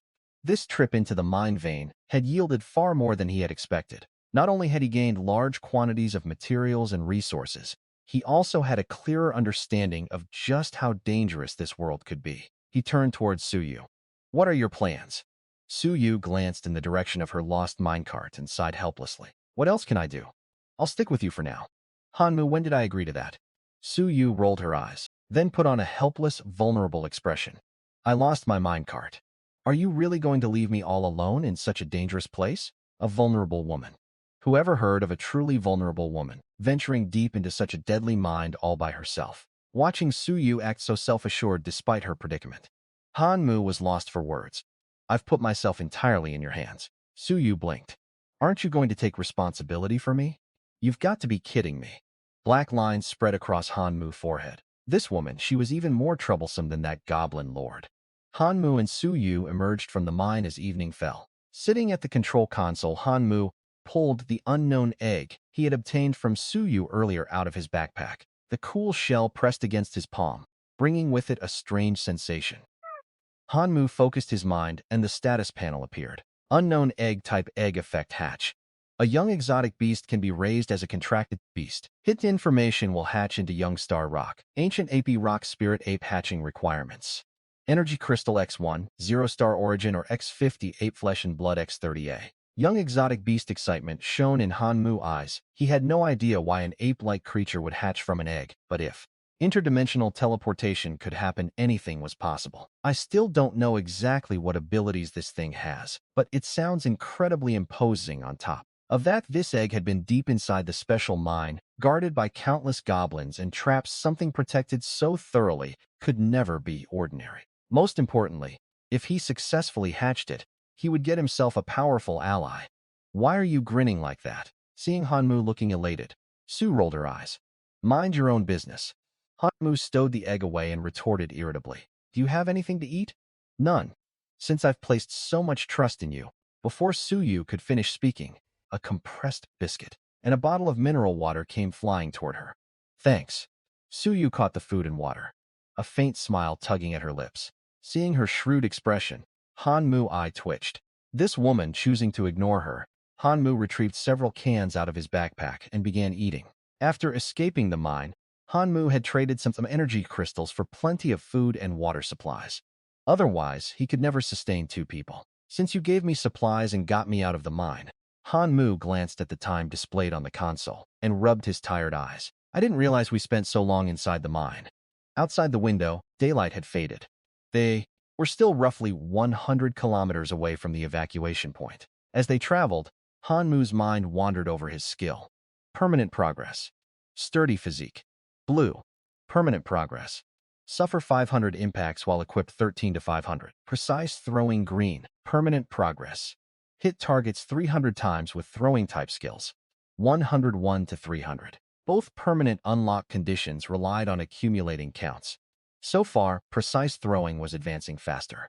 Judging by the current situation, monsters would only grow more dangerous. He needed to unlock more permanent equipment bonuses as quickly as possible. Hanmu sighed at the thought. Once precise throwing became permanent, he would deal with other things. Just then, Suwa's voice cut through the air. 10 kilometers to the northeast. There is a village there and a newly dropped blue-quality resource treasure chest inside. A resource treasure chest. Hanmu's eyes lit up. He grew even more curious about Suyui's talent. She could pinpoint resources, distances, and even detailed site information in real time. This talent truly was extraordinary. No wonder she had dared venture alone into the special mine. Let's go check it out. I'll take 70%, you take 30%. Suyu suggested 70% for me. Hanmu replied flatly. Why? Imiter's the one providing the intelligence. Sushu protested immediately. Imiter's providing the minecart. Sushu. Fine. 40-60 in my favor. Imiter's providing the minecart. 50 deal. Suyu gritted her teeth.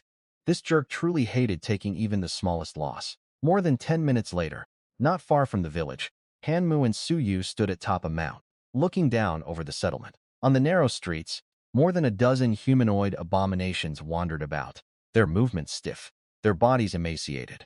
Faint blue light glimmered at the village's center. Hanmu's gaze sharpened. That glowing spot in the middle must be the resource treasure chest. Yeah. Suyu nodded. We don't know what level these abominations are, though. 2 level 5, 1 level 4, and the rest are low. Level 2 mobs.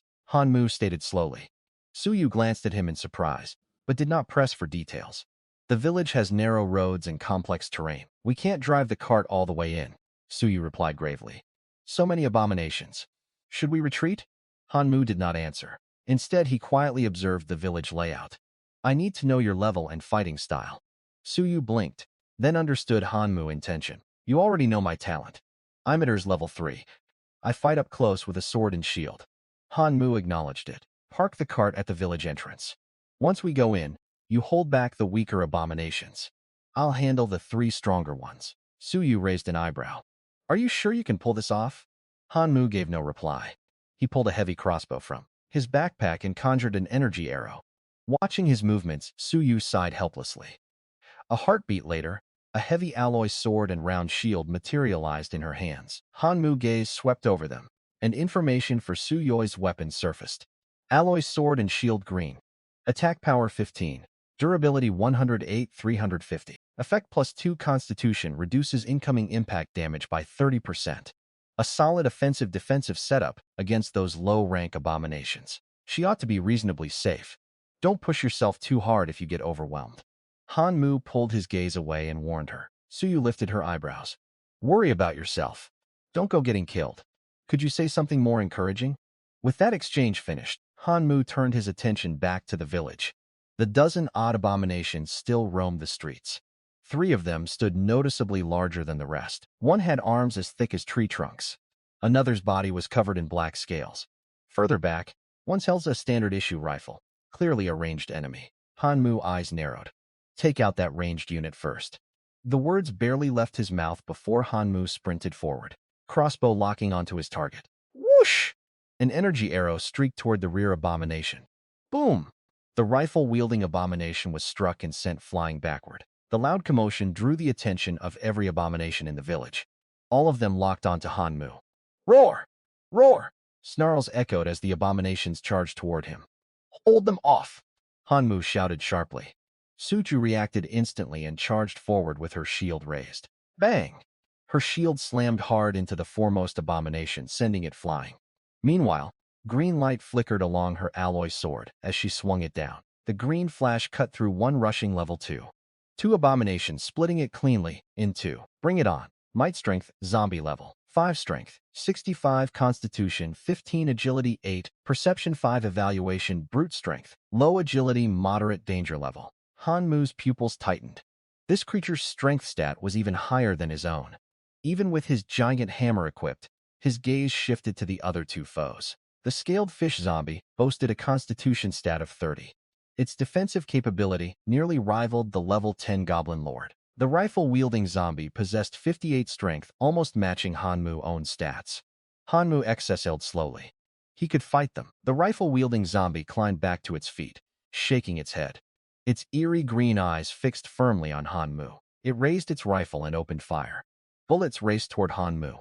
Hanmu dodged sideways while loosing another crossbow bolt. Swoosh! The energy arrow buried itself in the might-strength zombie's shoulder. Enraged by the injury, the might-strength zombie roared and charged straight at Hanmu. The rifle-wielding zombie recovered and kept spraying gunfire. The hail of bullets forced Hanmu into a tight spot. He quickly regained his composure and used his agility to create distance. At that moment, the fish zombie pounced at him from the side. Hanmu leaped. The 2 pursuing zombies crashed heavily into one another. Seizing the opening, Hanmu swung his giant hammer and swung it hard. Both enemies were sent flying. Without looking back, he charged straight for the rifle-wielding zombie. Seeing Hanmu closing in, fear flickered in the zombie green eyes. It stopped firing and tried to run. Think you can get away? Hanmu gave it no chance. He flung his giant hammer and it smashed into the zombie's torso. Roar! The rifle-wielding zombie let out a shrill cry filled with pain and rage. Defeated rifle-wielding zombie level 4 experience +40. Obtained standard issue rifle green. Obtained rifle bullets green times 100. Hearing the noise, the remaining 2 zombies spun around and bore down on Hanmu. Instead of retreating, Hanmu advanced. Amid the clashing movements, he closed in on the fish zombie first. He used his hammer to deliver an upward blow. The fish zombie was lifted off the ground. Hanmu prepared to follow up with a crushing strike. But the might-strength zombie's fist was already coming for him. He was forced to adjust his momentum and met the incoming punch with a horizontal hammer block. Bang! Both combatants stumbled backwards several steps. Damn, that's brutal strength. Hanmu gasped for breath, frowning. He had thought that with his enhanced body and weapons, taking these foes down would be manageable. But these zombies were far smarter than he had anticipated. They even showed hints of coordinated teamwork. He rubbed his stinging palms and pushed off the ground, charging back into combat. The fish zombie struck first, slashing its claws toward Han Mu's face. Meanwhile, the might strength zombie closed in, throwing punches to seal off Han Mu's escape routes. They're learning to fight. Han Mu's eyes sharpened. In the blink of an eye, he dove sideways. The fish zombie's claws swept past his chest, whipping up gusts of wind. The next instant, the might strength zombie's fist slammed squarely into Han Mu's chest. Han Mu flew backward, slamming into a stone wall. A metallic-tasted bitterness rose in his throat. Damn it! These things are tough. Han Mu wiped blood from the corner of his mouth. This was the first time Han Mu had been wounded since arriving in this world. Without his sturdy physique, buff, and armor, his injuries would have been far worse. Before he could catch his breath, something unexpected happened. Instead of continuing its pursuit of Han Mu, the fish zombie whirled around and charged towards Su Yu on the other side. Han Mu's expression turned grim. That monster. Su Yu had already disposed of several zombies, yet quite a few low-rank ones still swarmed around her. If the fish zombie broke through her defenses and surrounded her, the situation would turn disastrous. Suju, look out. Su Yu caught sight of the threat out of the corner of her eye. She bashed an incoming zombie away with her shield and spun to block. Bang! Claws crashed against her shield. The tremendous force drove her several meters backward. Her arms trembled under the strain. What kind of monster is this? Su is face-palmed. The fish zombie lunged forward once more. Su Yu braced her shield, staring at the charging monster, her breathing growing ragged. She was only level 3. Even after defeating several zombies, she had already reached her limit. Earlier, she had tried to counterattack with her sword, yet she could not even scratch its scales. Murderous glint burned in the fish zombie's green pupils. It raised its claws high and brought them crashing down towards Su Yu. Su Yu gripped her shield tightly and squeezed her eyes shut. Boom! A heavy detonation echoed beside her ears. The expected crushing blow never landed. She opened her eyes to find the fish zombie no longer in front of her. A figure with torn clothing caught the returning giant hammer and walked slowly toward her. The fish zombie rolled across the ground, clambered back to its feet, and stared wearily at Han Mu's hammer, seemingly intimidated. Are you all right? Su Yu tightened her grip on her shield and looked at Han Mu. I'm still standing, Han Mu replied plainly. These creatures are improving in combat awareness. Su Yu fell still. If the monsters could keep learning and adapting, the longer this dragged on, the more dangerous it would become for them. After a short pause, she pulled an item from her backpack and tossed it toward Han Mu. Catch! Han Mu reached out and grabbed it. He stared at the object in his palm and froze completely. Resting in his hand was a black grenade. He lifted his gaze towards Su Yu. What did you hand me? A grenade? Su Yu replied nonchalantly. You know full well it's a grenade. Han Mu retrieved a deep breath. Are you out of your mind? You can't just toss a grenade like that. Su Yu waved her hand. It's a purple tier weapon. It should be more than enough to blow them to bits. Han Mu locked eyes with Su Yu, his expression turning grim, his gaze fixed sharply on the two zombies. Wait for them to come to us. Su Yu instantly caught Han Mu's plan. She drove her heavy shield deep into the ground and gripped it firmly with both hands. A brief hush fell over the battlefield. The next second, Han Mu drew his heavy-duty crossbow and loosed an arrow at the zombies. The two creatures flew into a rage, letting out hoarse snarls. Hearing the commotion, surrounding zombies charged toward Han Mu and Su Yu. The fish-human zombie reached them first, its claws hammering relentlessly against the shield. Su Yu gritted her teeth. A thin streak of blood trickling down the corner of her mouth. Honu fended off swarms of lesser zombies on his end. Seconds later, the brute strength zombie arrived. It roared, coiling its body to deliver a crushing punch straight at the shield. Fall back. Honu barked the order. Both of them scrambled backward. The brute's fist slammed empty, handed into the ground, sending clouds of dirt billowing upward. When the dust settled, the fish-human zombie and the brute zombies scanned their surroundings, hunting for Han Mu and Su Yu. They spotted a dark object lying beneath their feet. An instinctive sense of danger pricked at them, but it was already too late. Boom! Flames and fire swallowed the two zombies whole. Smoke and gunpowder slowly cleared. The zombies were gone without a trace. Han Mu drew a deep breath.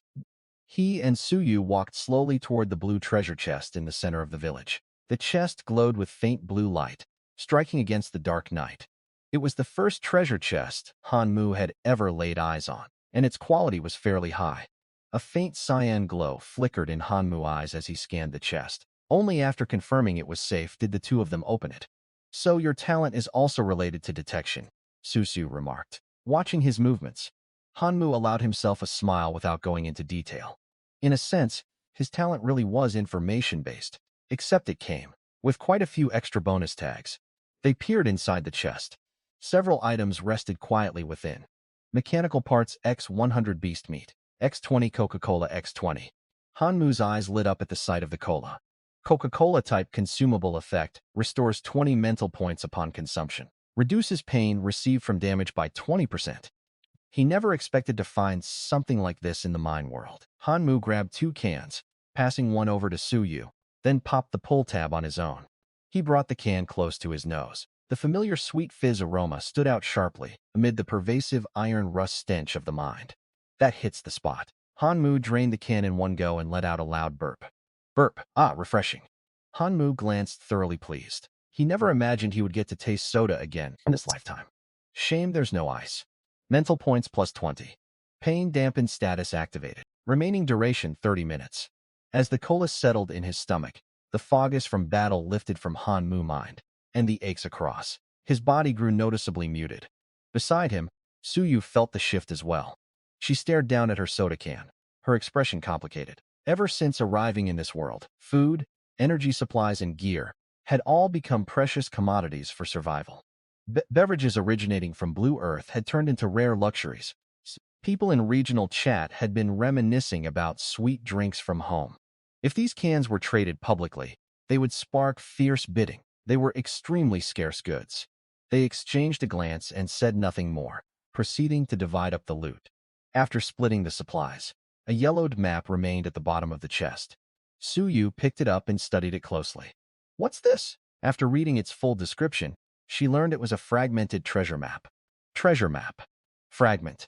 1/4 green. Need to collect 4 pieces total. My talent works way faster. Her interest faded instantly, holding the fragment. "I hate collecting pieces. You can have it." She handed the parchment over to Han Mu with obvious disinterest. Han Mu accepted it. With a thought, the item stats surfaced his mind. Treasure map fragment 1/4 green. Type special blueprint effect. Gather all 4 fragments to craft mine layer. 3 treasure map purple. A treasure map for the 3rd mine layer.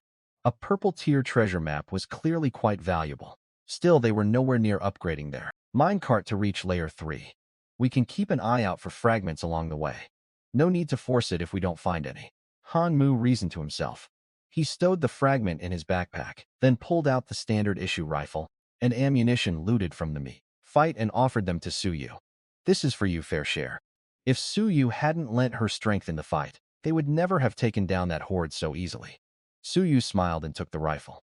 Who would have guessed the old miser would actually give away hard-earned loot?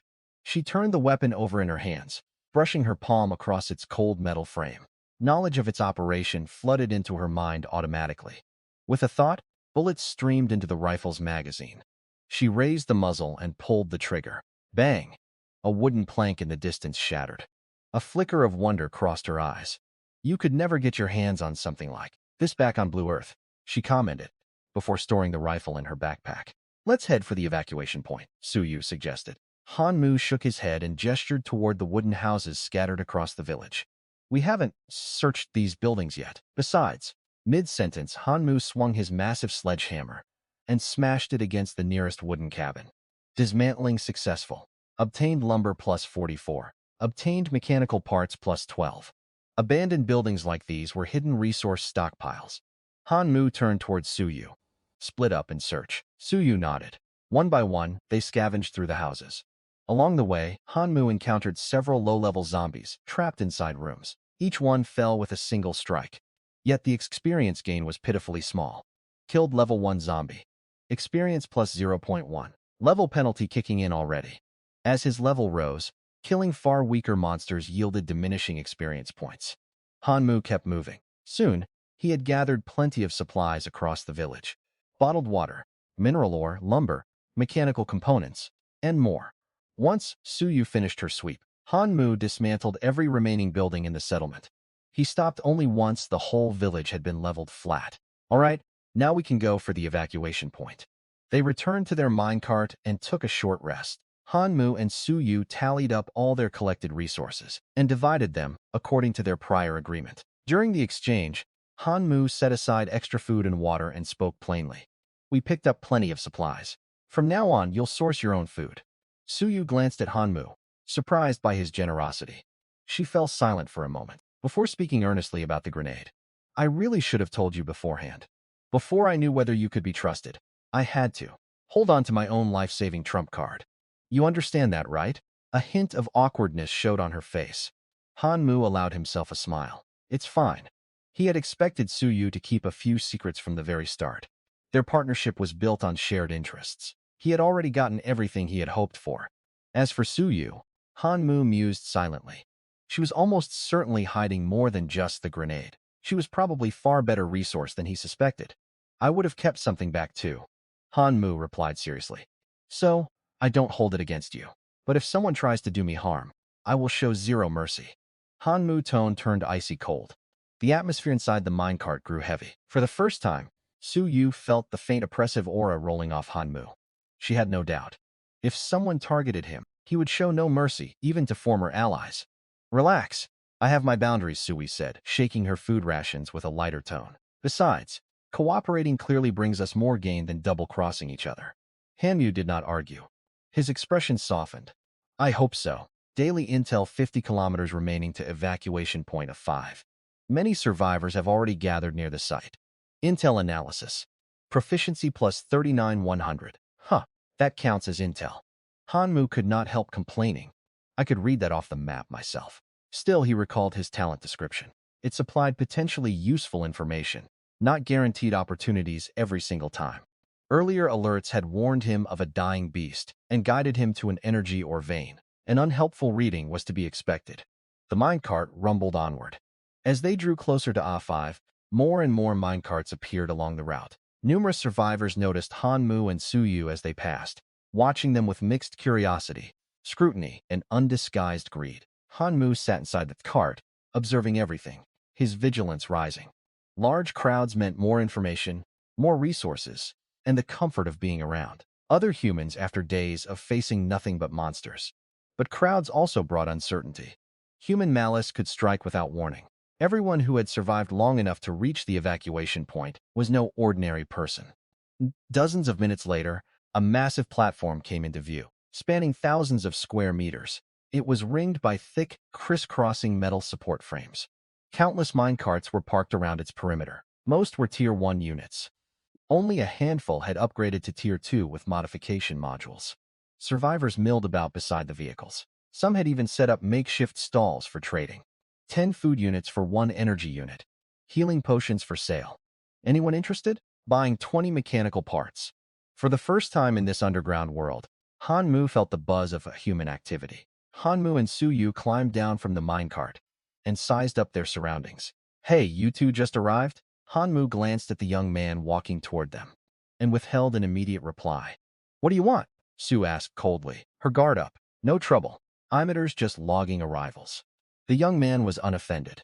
He gestured toward a cluster of survivors in the distance. My name is Lin Jian. That's the Nightcat Alliance, formed by the first arrivals at A5. Our leader is a level 5 gold tier talent awakener. Imeters compiling information to keep track of arrivals and local conditions. A level 5 survivor. Han Mu had not expected someone else to hit his own level. He had only reached level 5 through constant monster hunting, plus rare beast meat.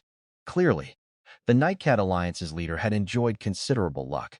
Han Mu preferred to keep his distance, but picking a fight with a large group led by a level 5 powerhouse would be unwise. After a short pause, he spoke, What information do you need?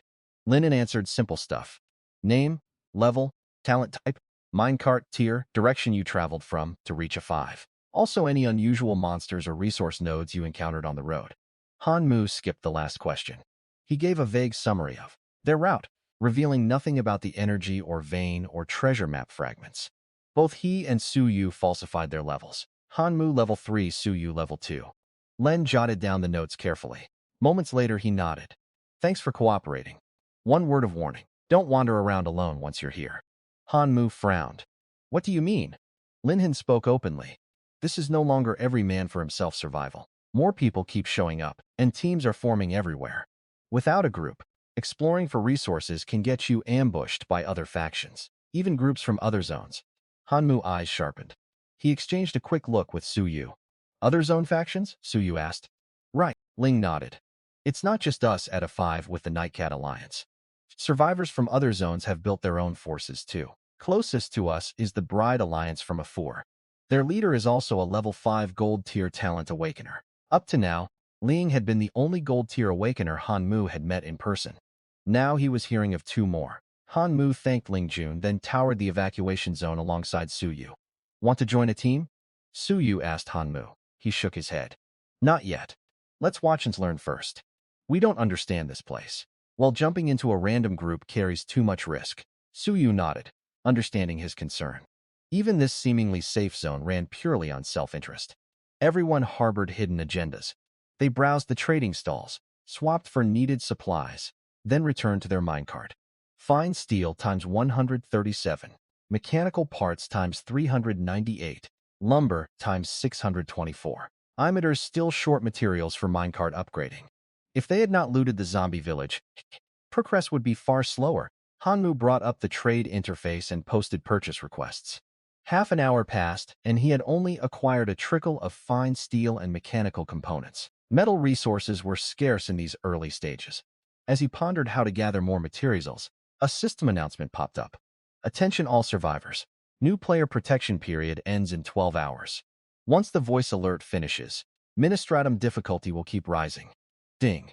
Every 6 hours, a mandatory disembarkation event will trigger. When forced off your vehicle, you cannot return to your minecart or safe zones for 1 hour.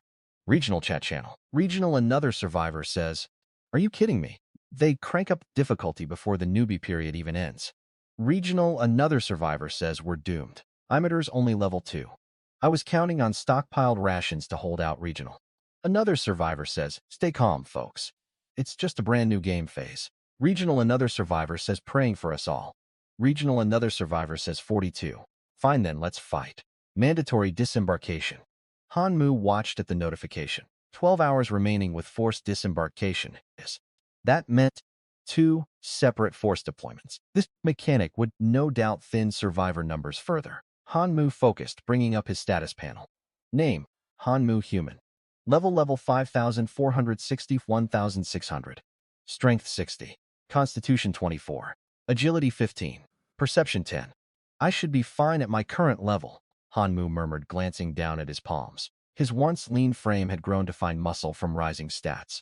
His senses were far sharper than before. Physically, he reckoned he could take on 100 ordinary adults from Blue Earth.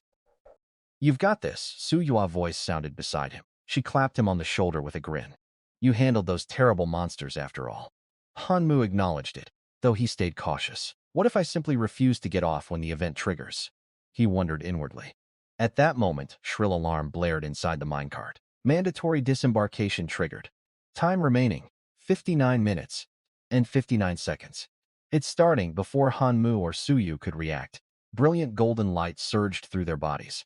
Han Mu pupils contracted. When his sight cleared, he stood outside the evacuation point platform.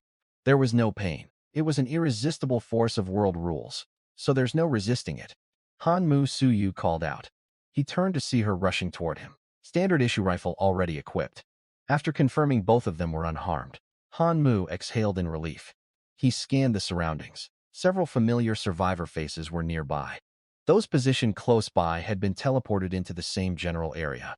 Han Mu drew his heavy-duty crossbow and observed carefully. Mandatory disembarkation would not just leave them standing idle for 60 minutes. Have you noticed? Su replied suddenly. The thick fog has mostly lifted. Han Mu blinked, picking up on what felt off. The heavy mist surrounding the platform had dissipated greatly. From great fissures in the distant rock wall, strange plants slowly unfurled, glowing with faint pale light that illuminated the whole region. As the surroundings gradually came into view, murmurs of unrest rippled through the crowd. Some people who reacted rushed straight toward the platform, where the minecarts were parked only to be blocked by an invisible barrier. Mandatory disembarkation countdown remaining. 57 minutes and 36 seconds. Return to minecart unavailable.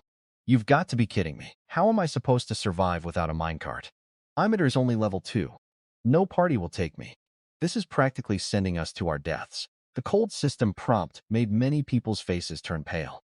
Compared to the previous 2 days, they had reached the evacuation point through combat and scavenging. Back then, they still had the minecarts as their safety net. Now all safeguards had been forcefully stripped away. Exposed to the dangers of the mine world for the first time, panic and anxiety spread unchecked among the survivors. Everyone quiet down. A deep, booming voice cut through the commotion. It belonged to a burly man clad in heavy leather armor, gripping a cold, glinting spear. Hanmu's eyes narrowed slightly. Beast hide leather armor blue. Effect Constitution, plus 20. Agility, 5. Durability, 263/100. Blue-grade equipment. Whoever owned such gear and stepped forward to restore order at this evacuation point was most likely the leader of the Nightcat Alliance. Lin Jun had spoken of. The man scanned the crowd and spoke again. The mandatory disembarkation only lasts 60 minutes. Hold out and we can return to our minecarts. Panic will only get you killed faster. The crowd fell silent. They knew he was right. One reckless misstep could cost them their lives. Parties that had already formed huddled together. Lone survivors grouped up in small clusters, securing relatively safe spots. Should we join them? Suyu glanced toward the area where stragglers had gathered. Han Mu tightened his grip on his crossbow and stared out into the dark expanse looming in the distance. Not yet. Let's head over there. He pointed toward a remote corner and led Sua slowly toward it. Time trickled by. More than 10 minutes passed without incident. The tense atmosphere eased. Many survivors lowered their weapons, leaned against the rock walls to rest, and began talking in low voices. Guess the system isn't completely ruthless. I thought monsters would jump us the second we stepped out. Just 40 more minutes, and we get back to the minecarts. Listening to their chatter, Han Mu remained on edge. From all the novels he had read back on Blue Planet, this mechanic would never be so straightforward. The calmer things seemed, the deadlier what was coming. What's wrong? Noticing his grave expression, Suyu asked. Han Mu shook his head. Nothing, it's just far too quiet here. Suyu nodded. You're right. If I designed this system, I wouldn't waste an hour just making a stand around. That defeats the whole point of a survival trial. She was about to add more when she froze. Wait. Han Mu turned toward her, his brows drawing together. Suyu closed her eyes just as she had inside the special mine tunnel, as if sensing something unseen. Moments later, she opened them again. My talent picked up anomalies in the terrain data. What is it? She shook her head and pointed. I don't know exactly. Only that the landscape in that direction is constantly shifting. Han Mu followed her gesture. Nothing seemed out of the ordinary, only rock faces and sparse vegetation. Even so, a sense of foreboding settled over him. Stay alert. Observe first. Fight only if we have no other choice, he whispered. Right after he spoke, gravel shifted beside a faintly glowing plant in the distance. Click, click, click. Several survivors nearby turned their heads. What was that noise? Suyu's facepad. They're coming. From out of the darkness, countless scarlet eyes lit up high on the stone cliff. 1, 2, 10. More and more glows appeared. Smiles vanished from every survivor's face. Staring at the endless sea of crimson eyes beyond the platform, everyone wore looks of dread. Under the leader's command, however, they kept their composures instead of descending into chaos. Han Mu and Suyu stepped back quietly. Countless alien beasts glared down at them from the cliff, radiating bloodlust. We're in deep trouble. Han Mu drew a sharp breath. If our defenses break, hardly anyone will make it out alive. Suyu nodded gravely. What do we do now? She looked to Han Mu for direction. Wait and see. There are many beasts, but the Nightcat Alliance is here to hold the line. Han Mu reasoned for a moment and replied. Understood. Good. Roars erupted from the horde. Countless alien beasts answered, filling the air with harsh, ear-piercing cries. Activate your talents. Prepare for battle. Combat-focused talents to the front. Support talents. Stay back and provide aid. The Nightcat Alliance leader's thunderous voice echoed across the platform. They outnumber us, but they lack intelligence. Follow my orders, and we will survive until we can return to the minecarts. Imitators Wankan, by the way. As he finished speaking, blazing red light erupted around Wang Ke and converged in his eyes. 2 thick beams of laser shot outward. Boom! The lasers slammed into the cliff, shattering rock. Several beasts were pierced before they could flee, and tumbled screaming down the mountainside. Cheers burst from the survivors on the platform. Far from retreating, the rest of the beasts flew into a rage. Dozens of creatures leaped from the cliff and charged toward the crowd. The beast horde is here. Watch yourselves. If you cannot hold your ground, fall back temporarily. Wait for the countdown to end before returning. Hanmu's gaze turned cold. He exchanged a glance with Suyu. Both slipped into combat readiness. Bang bang! Whiz! Wave after wave of alien beasts crashed forward. Skills, arrows, and gunfire poured forth from the platform, felling the vanguard. But the scent of spilled blood only whipped the beasts in the rear into greater ferocity. Beasts broke through the frontline defenses, lunging and biting at the survivors in the front ranks. Ark survivors redoubled their defensive efforts. Beasts also charged toward Hanmu. He swung his heavy hammer and crushed one attacker, killed level 3 Flamehound, X plus 15. There is real experience to gain from slaying these creatures, Hanmu reasoned.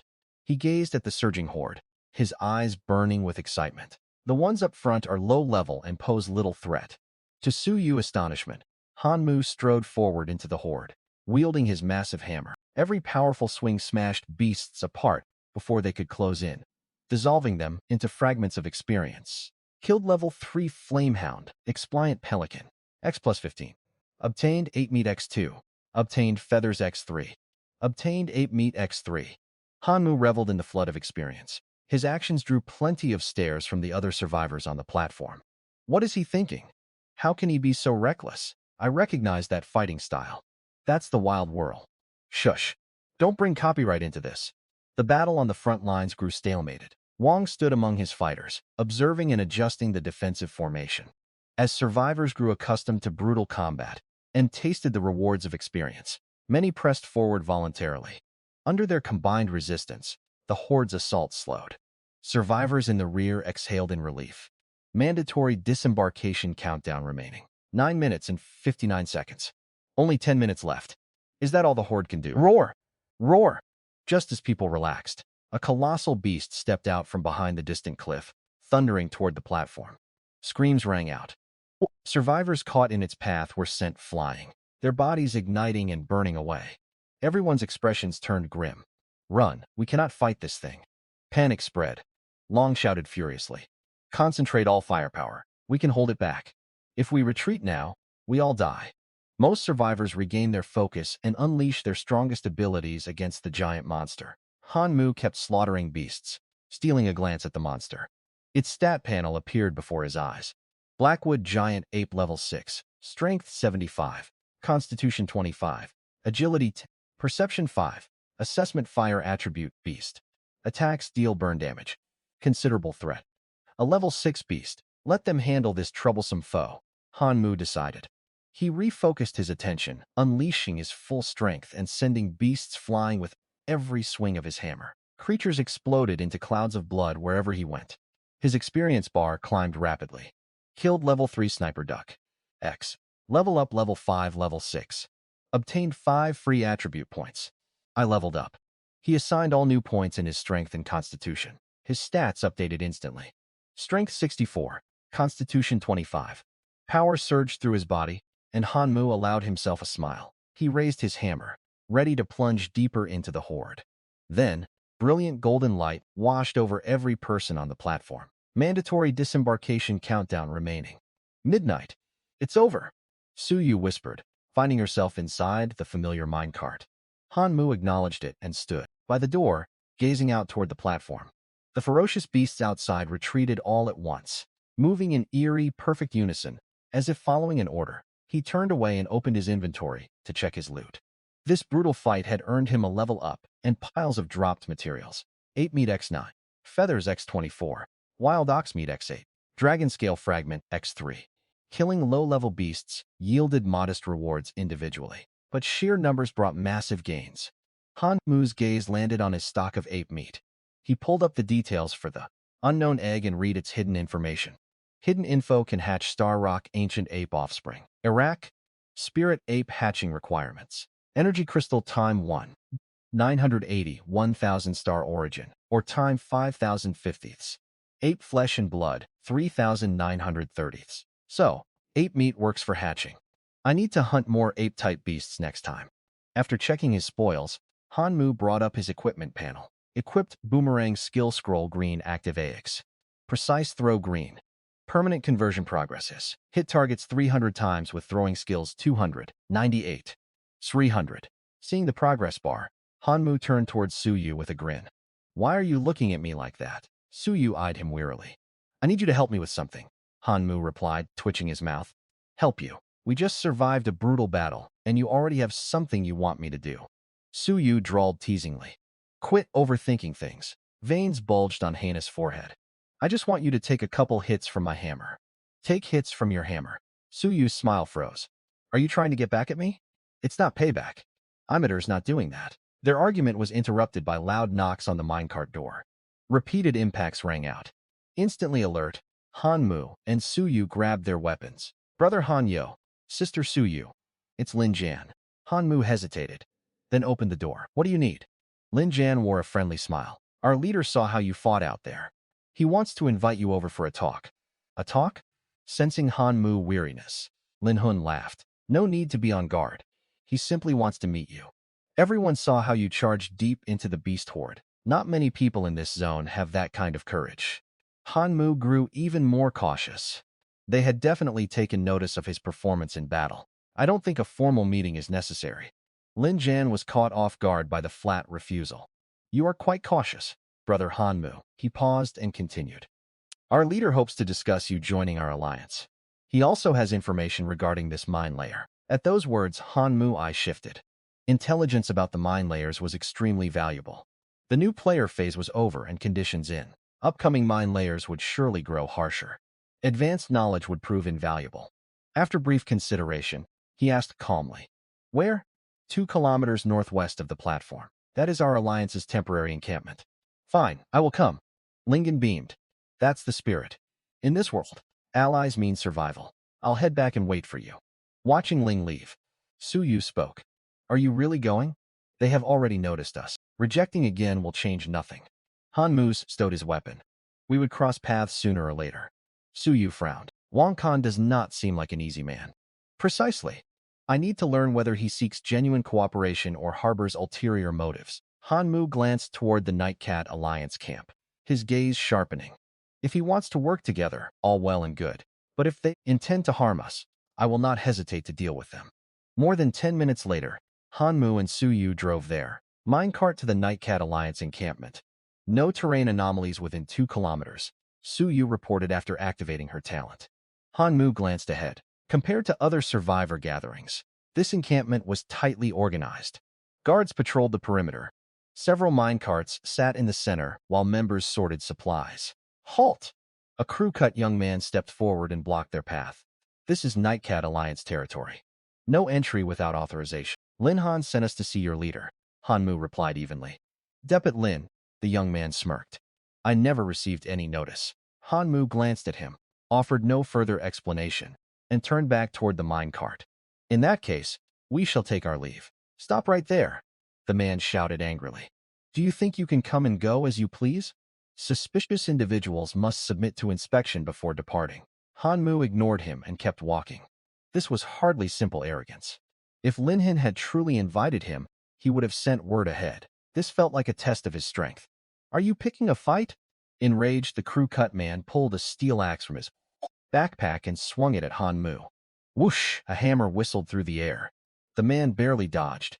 He watched as the massive hammer grazed past him and flew back into Hanmu's grasp. The surrounding alliance members stared in shock. I have no time for games. Hanmu held his hammer, his expression cold.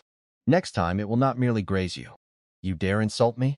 The young man's face flushed with rage. Public humiliation stung his pride. He planted his feet, and his muscles began swelling. Giant form. His body ballooned upward from 1.7 meters to over 2 meters tall. Gripping his steel axe, he towered over Hanmu. Arrogant brat, prepared to die, he raised the axe high and brought it crashing down toward Hanmu. Clang. A giant hammer came flying and collided violently with a giant axe. Active trait Precision Throw Green. Permanent progress plus 299/300. The crew-cut man felt a sharp numbness run through both his arms and he nearly lost his grip on the axe handle. Impossible. He staggered backward, his face filled with disbelief. This guy's strength. It has to be because of that hammer. Han Mu gave him no time to think. Muscles tensed in his arm, and the giant hammer flew out once more. Damn it! The crew-cut man's expression shifted. He dared not meet the blow head-on, and kept retreating to dodge. He thought he could evade the incoming hammer, but this time the weapon abruptly altered its trajectory eerily and struck him true. Boom! The giant hammer slammed hard into his shoulder, sending him stumbling several steps backward. Active trait, Precision Throw Green.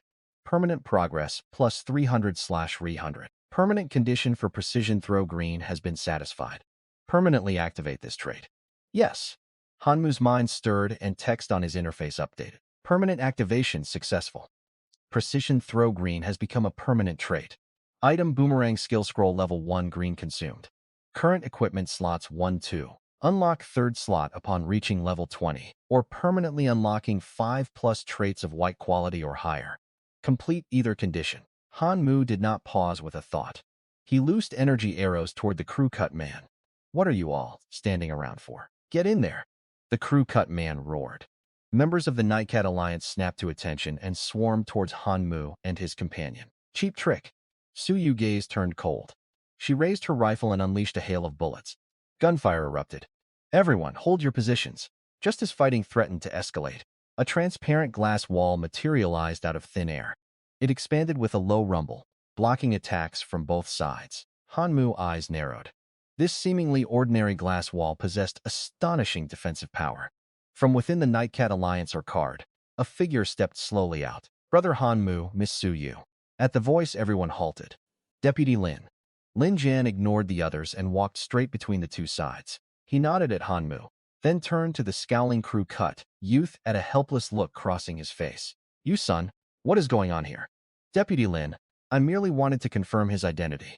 The crew-cut man stammered. Lin Jan's brows drew tight. Does confirming identity require drawing weapons? The crew-cut man looked uncomfortable and muttered under his breath. It was your people.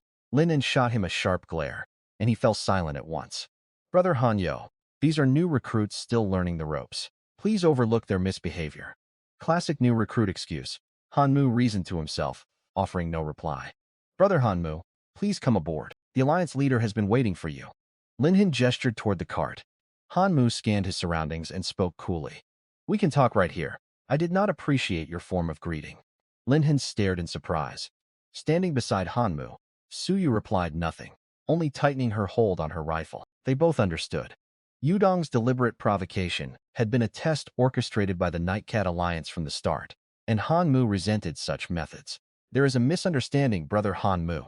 A deep, powerful voice boomed. My subordinates acted rashly.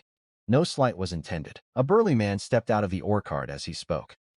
This was Wankan, leader of the Nightcat Alliance. I am Wankan, head of the Nightcat Alliance. Brother Han Mu, venturing deep amid the beast hordes, speaks of power that ranks among the very best across Sector 5. If I am not mistaken, you have already reached level 5. A faint knowing smile played on Wankan's lips. Murmurs rippled through nearby Nightcat Alliance members. Level 5. I heard the Alliance leader only just broke through to level 6. That would make him stronger than most of us. Han Mu's eyes flickered, but he offered neither confirmation nor denial. Seeing his tacit acknowledgement, Wankan's smile broadened. We have been transported here for 3 days now. By the second day, groups and factions had formed across every zone. The Nightcat Alliance is one of them.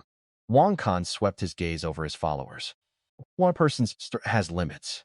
Numbers let you survive longer. His eyes narrowed as he fixed them on Han Mu. Brother Han Yo, would you consider joining the Nightcat Alliance? Han Mu did not answer immediately. For ordinary survivors, joining a sizable faction held clear advantages, shared resources, manpower, and intelligence. Yet, Han Mu carried far too many secrets. His ability to permanently lock equipment traits, plus his rare materials, risked exposure within a large organization. Worse, today's test suggested the Alliance operated by unspoken, harsh rules beneath its orderly surface. After a short silence, Han Mu spoke slowly. I appreciate your offer, Alliance leader Wankan. Surprise flashed across Wankan's eyes, though his smile remained. So, you declined to join? I have no plans to join for the time being. Han Mu acknowledged it. Su Yu and I can handle our current situation. You are very direct, Brother Han Mu. Wankan chuckled, yet amusement lingered behind his tone. That may not be the wisest choice. In this world, strength matters. Yes, But where you choose to stand matters equally. No one can guarantee whether the next foe they face will be a feral beast or another survivor. Besides, you travel with a capable partner. Silence fell over this scene. Are you threatening me? Hona's gaze turned icy. He caught the unspoken warning beneath Wankan's words. This was no longer an invitation. It was a veiled menace. His grip on the giant hammer tightened, and a heavy pressure emanated from him.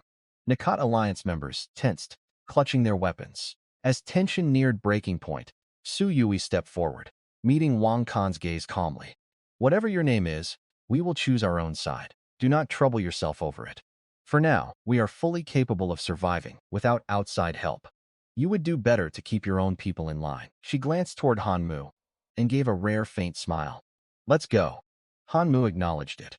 Without another word, the two turned and departed. Watching their retreating figures, Wankan's smile faded. Interesting. Ho, I wonder how confident you will remain when next we meet. That Wang fellow is really unpleasant. Su Yu complained aboard the cart. His condescending manner had rubbed her the wrong way. Hanmu leaned against the control console. He holds authority over an entire alliance, so naturally he feels emboldened. Su Yu frowned toward the MINECART Alliance's position. Given his attitude, this will not simply blow over. Hanmu did not argue. He pulled out a mutated crystal and turned it between his fingers. If Wankan and his people kept pushing for conflict, preemptive action would become necessary. A translucent interface floated into view at his thought. Detectable equipable item mutated crystal purple previewed equipment trait. Lizard transformation purple trait effect preview transform into claw-ripped demon lizard. All attributes doubled. Duration 30s. Cooldown 1h previewed permanent condition. Obtain 1 strand of Overlord rank Lizard Trueblood 0 arrow to 1. Equip. Hanmu mentally confirmed. Yes. The crystal vanished from his hand. Equipment successful. Gain trait. Lizard Transformation Purple. Permanent condition. Obtain 1 strand of Overlord rank Lizard Trueblood 0 to 1. Closing his equipment panel. Hanmu glanced at the countdown on the public notice board. Time until next forced disembarkation. For hours 29 minutes and 59 seconds. He weighed his options. Now that others had marked him, he need not hold back during future beast hordes. Displaying strength could deter hostile plots against them. Night descended over Sector A5 evacuation point. The area fell quiet, far less lively than by day. Within the regional chat channel, another survivor says everyone ready for the second forced disembarkation? Another survivor says, praying the beast horde stays away. Another survivor says, I watched the last person who prayed get torn apart by beasts. Another survivor says, I hit level 3. I feel powerful right now. Another survivor says, is that an earthquake? As Hanmu read the messages, faint tremors rumbled through the long silent ground. His expression grew grave. Thick ranked blood-scented wine drifted over from the former battlefield. The beast horde was returning. Many survivors sensed the violent aura and grew tense. The second beast horde is reaching the evacuation zone. Get your gear ready. Once teleported out, we will likely enter combat immediately. Su Yu nodded, drawing her sword and shield set and staring toward the battlefield. Bright golden light burst forth from their bodies. They were teleported outside the evacuation platform. New survivor protection period has ended. Good luck, survivors. Forced disembarkation remaining. One wave 59 minutes and 59 seconds. Staring out over the scarlet landscape, Hanmu's expression deepened. This beast horde struck with even greater ferocity than the first. A wolf's howl echoed across the horde. Countless beasts surged toward the evacuation point at full speed. Quick, they're charging. Damn these monsters. Shouts rang out as defensive lines sprang up. Bullets, arrows, and energy blasts poured into the oncoming tide. Yet, the horde's momentum proved overwhelming. Several unprepared groups were swallowed before they could even scream. Everyone fought with everything they had. Panic from the first horde was gone.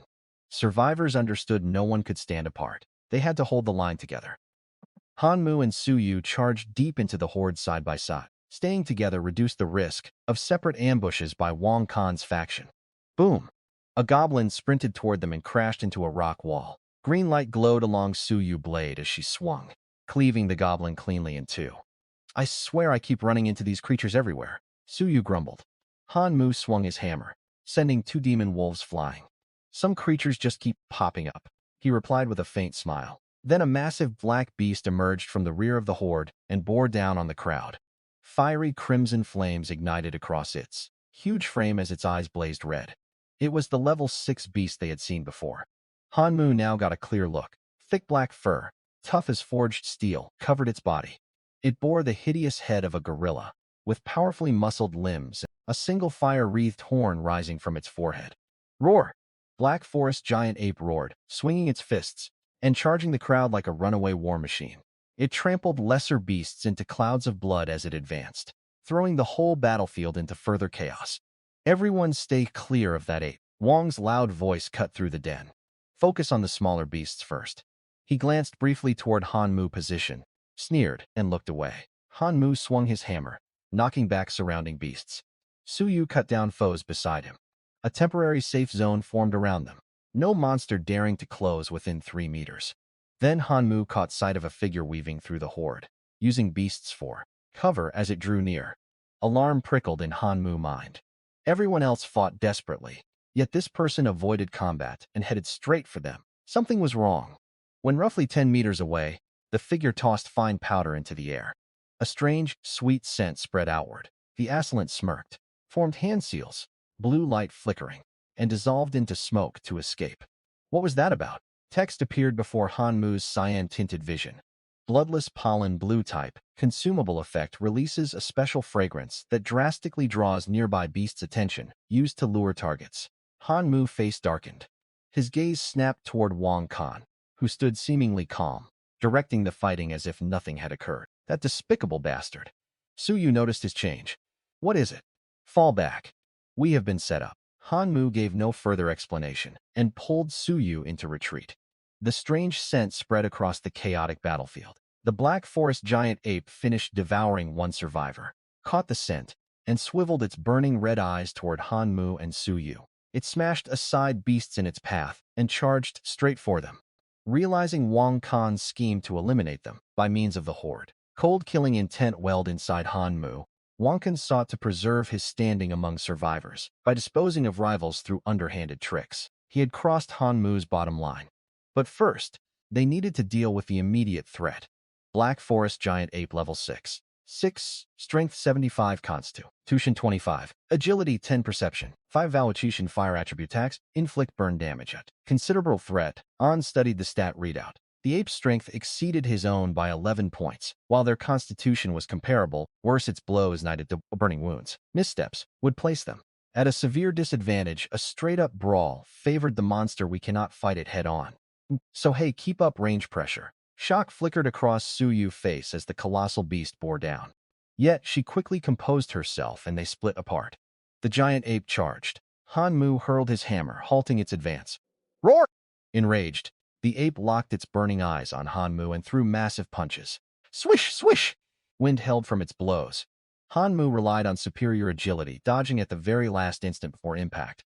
Fists slammed into the ground, craters forming and flames bursting upward. While evading, Hanmu struck the ape's bulky body with his hammer.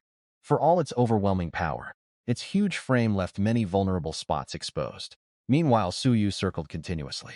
Whenever the ape focused on Hanmu, she fired her rifle at joints and other weak points. Neither could land killing blows. Yet, their constant assault carved fresh wounds across its body. Roar! Driven fully berserk, the ape tried to close in on Su, only to be intercepted by Hanmu attacks. By the time it refocused, Suyu had already shifted position. Their coordination grew tighter. Before long, more injuries covered the giant ape, and the fire burning across its fur dimmed. Who even are those two? They are actually holding that monster off. Distant onlookers stared in amazement. One man's expression darkened. Damn it, their teamwork is far too good. Wang Kan smashed a fist against a rock wall. As Hanmu swung his hammer toward the ape, a private message notification popped up. He dodged a strike and opened his interface. Trade request from Suyu. Hanmu paused, seeing the item listed in the trade window. A faint smile touched his lips. He accepted without hesitation. The trade completed instantly. The Black Forest giant ape swung its devastating fists toward Hanmu. He twisted aside, drove his hammer hard into its abdomen, and kept shifting to strike vulnerable points. Boom! The hammer crashed against one of its knees. The giant beast crashed to one knee. Agony sent it into utter frenzy. Roar! It threw back its head and bellowed. Right now, Hanmu drew every ounce of strength into his legs. sprinting hard over the terrain. He pushed off hard against a stone wall and launched himself into the air, sailing right over the giant ape's head. The next instant, a pitch-black object materialized in his palm. Han Mu hurled it with all his might. Hit. Before the words faded, the dark object traced an uncanny arc and landed precisely inside the black forest giant ape's open mouth. The beast froze instantly. A violent detonation burst forth from within its jaws. Boom! Han Mu plummeted rapidly from midair. At a thought, his giant hammer materialized, cutting through the air with a fierce whoosh and smashed toward the giant ape's dazed explosion rocked skull. Brother Han Mu, you've been a huge help, but leave this brute to the Nightcat Alliance. A familiar voice rang out. Wankan had appeared nearby without anyone noticing. Brilliant red light erupted around his body, and twin laser beams shot straight from his eyes. At the sound of Wankan's voice, cold fury flared in Han Mu's eyes. He instantly shifted his attack, sending his giant hammer flying straight at Wankan. Wankan dodged sideways. The lasers veered and struck the ground beside the giant ape. Damn it. Though the hammer had not injured Wankan, Han Mu had achieved what he wanted. Suyu, Han Mu roared. Immediately afterward, a hail of bullets poured down onto the giant ape's head. Under this final assault, the black forest giant ape crashed heavily to the ground. As it fell, several blue and green items tumbled out from its broken body. Han Mu, hand over the loot. I will let bygones be bygones for what happened before. Wankan stared coldly at Han Mu and held out his palm. Han Mu shot a mocking glance at the man who had just tried to kill him. With a thought, the items turned into streak of light and vanished into his inventory. Let bygones be bygones. Who do you think you are? Han Mu sneered. I still haven't settled our score from earlier. The rest of the fighters on the battlefield murmured in shock. Few dared to openly defy the leader of the Nightcat Alliance. And the alliance was far more than just Wankan alone. Wankan punched a low-grade alien creature that drew near, blowing it apart. Savage rage burned in his gaze. So you intend to stand against the Nightcat Alliance to the bitter end. Han Mu's expression did not waver. He sent his hammer flying once more, answering with action. Wankan waved his arm. Two lasers shot from his eyes, colliding with the hammer and halting Han Mu's strike. Shh! Meanwhile came the sharp whistle of something cutting through the air. A bullet grazed past Wan's cheek.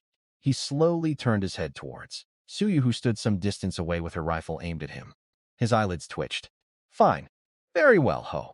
Both of you. Once the beast tide ends, we will settle this. Han Mu replied nothing. He tightened his grip on his giant hammer. He knew the beast tide was not over. This was no time for an all-out fight with Wankan. But the score was not only Wang's to keep. Han Mu had marked it too. This threat had to soon, or more trouble would follow. Wankan had to die. On the platform of the evacuation point, the young man clutching his giant hammer panted heavily. Wave after wave of alien creatures charged toward him, after slaying the black forest giant ape. The remaining foes were low rank, yet their numbers were overwhelming, and human stamina had its limits. Forced disembarkation countdown. 1 minute and 59 seconds. 2 minutes left. Han Mu's clothes were torn from battle, sweat glistening across his forehead. During his foray deep inside the beast horde, he had hunted many ape-type alien beasts. Combined with the ape meat dropped by the black forest giant ape, he now only needed 50 more star source, or to gather all materials for hatching the rock spirit ape egg. Leave the rest to them. Suyu pulled the trigger, wiping out a cluster of alien creatures with one magazine, and spoke calmly to Han Mu. All right. Han Mu acknowledged it. He swung his hammer and smashed a dragon beast, unleashing brutal force that sent the creature flying. Killed level 3 dragon beast. Expand dragon meat ×2. We've weathered this beast tide. Han Mu exhaled deeply. He glanced toward the many figures of the Nightcat Alliance in the distance, his mind racing. Wankan sensed Han Mu's gaze and turned his head, cold-killing intent still in his eyes. Moments later, the countdown hit 0. Everyone was teleported back into their minecarts. The novice phase was officially over. Danger-filled minecart world awaited them next. Inside the minecart, Han Mu fell silent for a moment. Sorry I dragged you into this mess. Suyu glanced at him. Why bring that up now? Han Mu shook his head and spoke earnestly. If you want to leave, I will find you another minecart. Somehow, I would have left long ago if I wanted to. I don't need your help for that. Suyu waved her hand. If you really want to help me, get my original minecart back once this is all over. But for now, we get out of here. Han Mu met Suyu's eyes and nodded.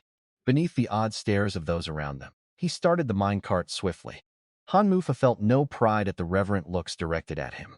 His display of strength had intimidated many. Those who had entertained hostile thoughts had now abandoned them. The minecarts sped across the platform and vanished deep within the stone tunnels. More than a dozen hours later, Hanmu and Suyu lay low atop a small earthen mound, scanning their surroundings. "Do you think they didn't follow us?" Suyu whispered. Hanmu shook his head. "No, they were just waiting for us to leave the evacuation point. That is their chance to strike. They will come." Hanmu's eyes flickered. Seeing no immediate sign of pursuit, he calmed down. He opened the trade channel with a thought. He had been searching for Star Source for some time. Through constant trades, he had already gathered more than 30 pieces. For the last dozen or so, he raised his offer to 10 rations of food per Star Source, and finally got results. Lin Yang, 20 Star Source, Oregon. "Are you sure you want to trade for 200 food rations?" Hanmu, "Yes. I'll throw in 2 extra for a quick deal." Without further questions, Lin Yang sent a trade request and placed the Star Source in the trade window. Hanmu put in 202 food rations. The trade completed. Once done, Hanmu pulled the alien beast egg out of his backpack. "That's the egg I gave you." Suyu's eyes widened in curiosity. "You recognize what this is?" She nodded. Hanmu retrieved out all the hatching materials for the beast egg. Sensing the materials, the egg began to tremble gently. "Wait, is this thing alive?" Surprise-colored Suyu's voice. "Some kind of dinosaur egg?" "Something like that." Hanmu swallowed and stared at the panel that popped up before him. Hatching materials for unknown egg detected. Initiate hatching. Hanmu had tried putting the strange egg into his equipment slot before, hoping to see what would happen. But, without a listed rank, it could not be equipped. Now all conditions were met. He was eager to see what the rock spirit ape inside would look like. He pushed aside his thoughts and confirmed. Confirm hatching. Boom! Brown flames rose slowly from the eggshell, then flared violently. In the blink of an eye, sand and dust from the surrounding ground and sky swirled inward. A small dust vortex formed overhead. Countless gravel and sand particles gathered, forming a thick rocky outer shell around the egg. "What is this?" Suyu stared in astonishment. A sharp cracking sound echoed. Crack! Fine fissures spread across the rock shell, branching outward like spiderwebs. Bang! With a deafening crash, the stone-shelled egg exploded. The ground shook and shards flew everywhere. Hanmu instinctively stepped in front of Suyu. A tiny figure burst out of the rubble, flipped nimbly midair, and landed neatly right in front of Hanmu. Both Hanmu and Suyu froze. The creature looked like an ape, barely a foot tall. Its skin bore dark gray rock-like patterns, and a crystal-shaped rune mark glowed on its forehead. It lifted its head and locked golden eyes onto Hanmu. Information flooded directly into Hanmu's mind. Rockfrex Spirit Ape Level 1 Master. Hanmu's Strength 15, Constitution 12, Agility 15, Perception 8, Skill Leap Strike Level 1. Evolution Requirements: Reach Level 6, Energy Crystal X3. Star Source or X500 Overlord Grade Alien Beast Essence. X1 Silence fell over the Mount. Suju raised her rifle wearily and aimed it at the rock spirit ape, sensing hostility. The rock spirit ape bared its fangs and growled at Suyu. Hold on. It means no harm." Hanmu quickly stopped her. He did not want Suyu shooting down his newly hatched companion on impulse. "It's my contracted pet." The light showed on Hanmu's face as he stepped forward to study the little ape. The rock spirit ape picked up Hanmu's aura. It scratched its head, showing submission, then leaped lightly onto Hanmu's body. "This is Sister Wei." Hanmu allowed himself a smile and pointed towards Suyu. The rock spirit ape glanced at Suyu and bared its teeth again, clearly annoyed by her earlier threat. "Little feisty thing." Suyu blinked and let out a laugh, but, in the next second, she jerked her gaze toward the wasteland in the distance. With the newly hatched rock spirit ape beside them, Hanmu and Suyu face the distant dust cloud as another group closes in across the wasteland.